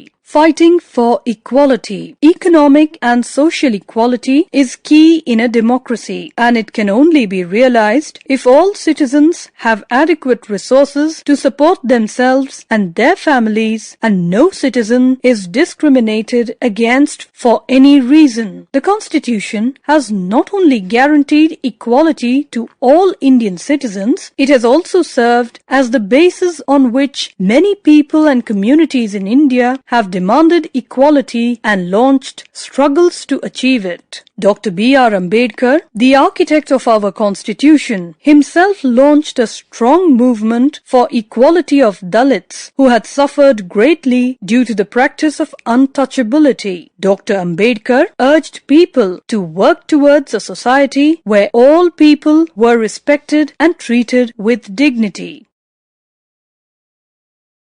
Chapter 27. State Government. Our country is governed at 3 levels: local, state, and central. The government formed in a state is known as state government. Every government fulfills legislative, executive, and administrative functions. The powers of a state government work only within the boundaries of a state. State legislature. We have a House of People or the Lok Sabha at the national level. Similarly, every state has a legislative assembly or Vidhan Sabha constituted of members or MLAs elected by the people of that state. In addition to the Legislative Assembly, some states also have another house similar to the Rajya Sabha. It is called the Legislative Council or the Vidhan Parishad. Legislatures that have both the Legislative Assembly and the Legislative Council are called bicameral, while those that have only the Legislative Assembly are called unicameral. Legislative Council. The Legislative Council or the Vidhan Parishad is also called the upper house. The strength of a state's legislative council depends on the total strength of its legislative assembly. According to the Constitution, it cannot be more than 1/3 of the strength of the Legislative Assembly and not less than 40. Legislative Assembly. There is a Legislative Assembly or Vidhan Sabha in every state of India. It consists of representatives directly elected by the people from assembly constituencies within the state. States with a large population will have a proportionally larger assembly. There is an upper and lower limit for the number of seats in a legislative assembly. Accordingly, it cannot be more than 500 or less than 60. However, there have been exemptions made in case of Goa, Mizoram and Sikkim. Their assemblies have less than 60 members. In addition to the elected members, the governor can nominate one member of the Anglo-Indian community if she or he feels that the community is not adequately represented in the assembly. The assembly is led by the speaker and deputy speaker who are elected by the MLAs. The legislative assembly is elected for a term of 5 years. How a bill becomes an act. The process of making and passing laws is called legislation. The house where this takes place is known as legislature. Our representatives, both at the center and the state, the MPs, MLCs and MLAs, are the people involved in the lawmaking process. So, they are called legislators. Process involved in the formation of law. A bill or the draft of a proposed law is introduced either in the Legislative Assembly or in the Legislative Council of the state. It is discussed in the House and amendments are made, if necessary, before it is put to vote. If the bill is passed, it is sent to the governor for approval. It becomes an act only after the governor signs it. There are various types of bills. Money bills and other financial bills can be introduced only in the Legislative Assembly. State functionaries. Governor. The governor of a state is the nominal head of the executive.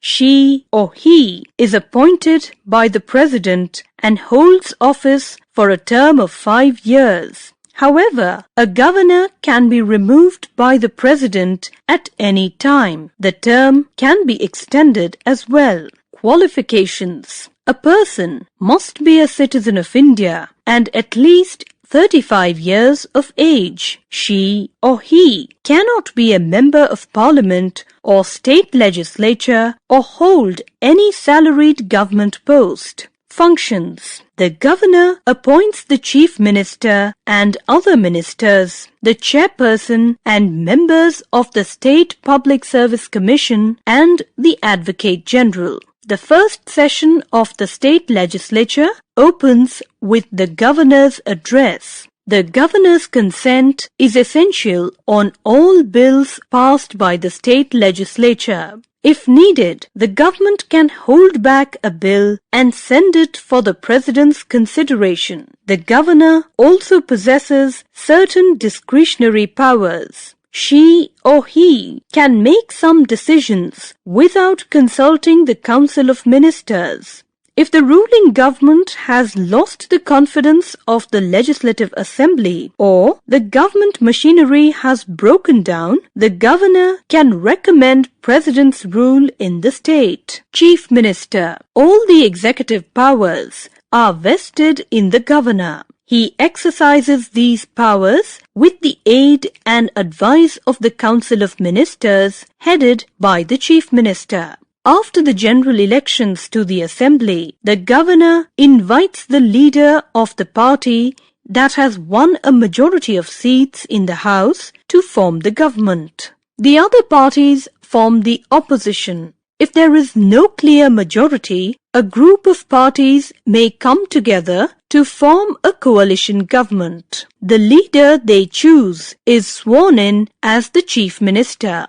After that, the governor also swears in the Council of Ministers on the advice of the Chief Minister. The Chief Minister is the real head of the state. The main functions of a Chief Minister include the following. 1. To advise the governor on the selection of the Council of Ministers and its size. 2. To preside over cabinet meetings. 3. To distribute portfolios among ministers. 4. To appoint a deputy chief minister if needed. 5. To retain charge of some portfolios if needed. Council of Ministers. Ministers are chosen by the Chief Minister from among the legislators. There are 3 categories of ministers at the state level: Cabinet Ministers, Ministers of State, and Deputy Ministers. The Council of Ministers is collectively responsible to the Legislative Assembly.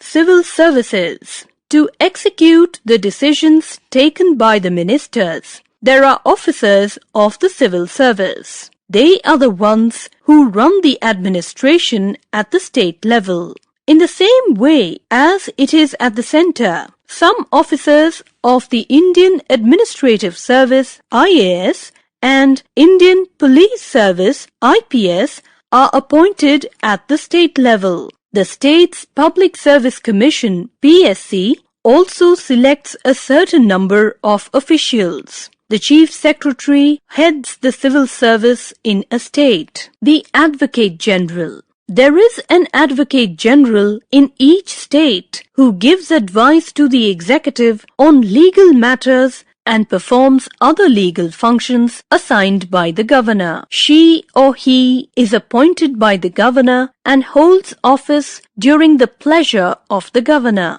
Only a person qualified to be a High Court judge is eligible for the post.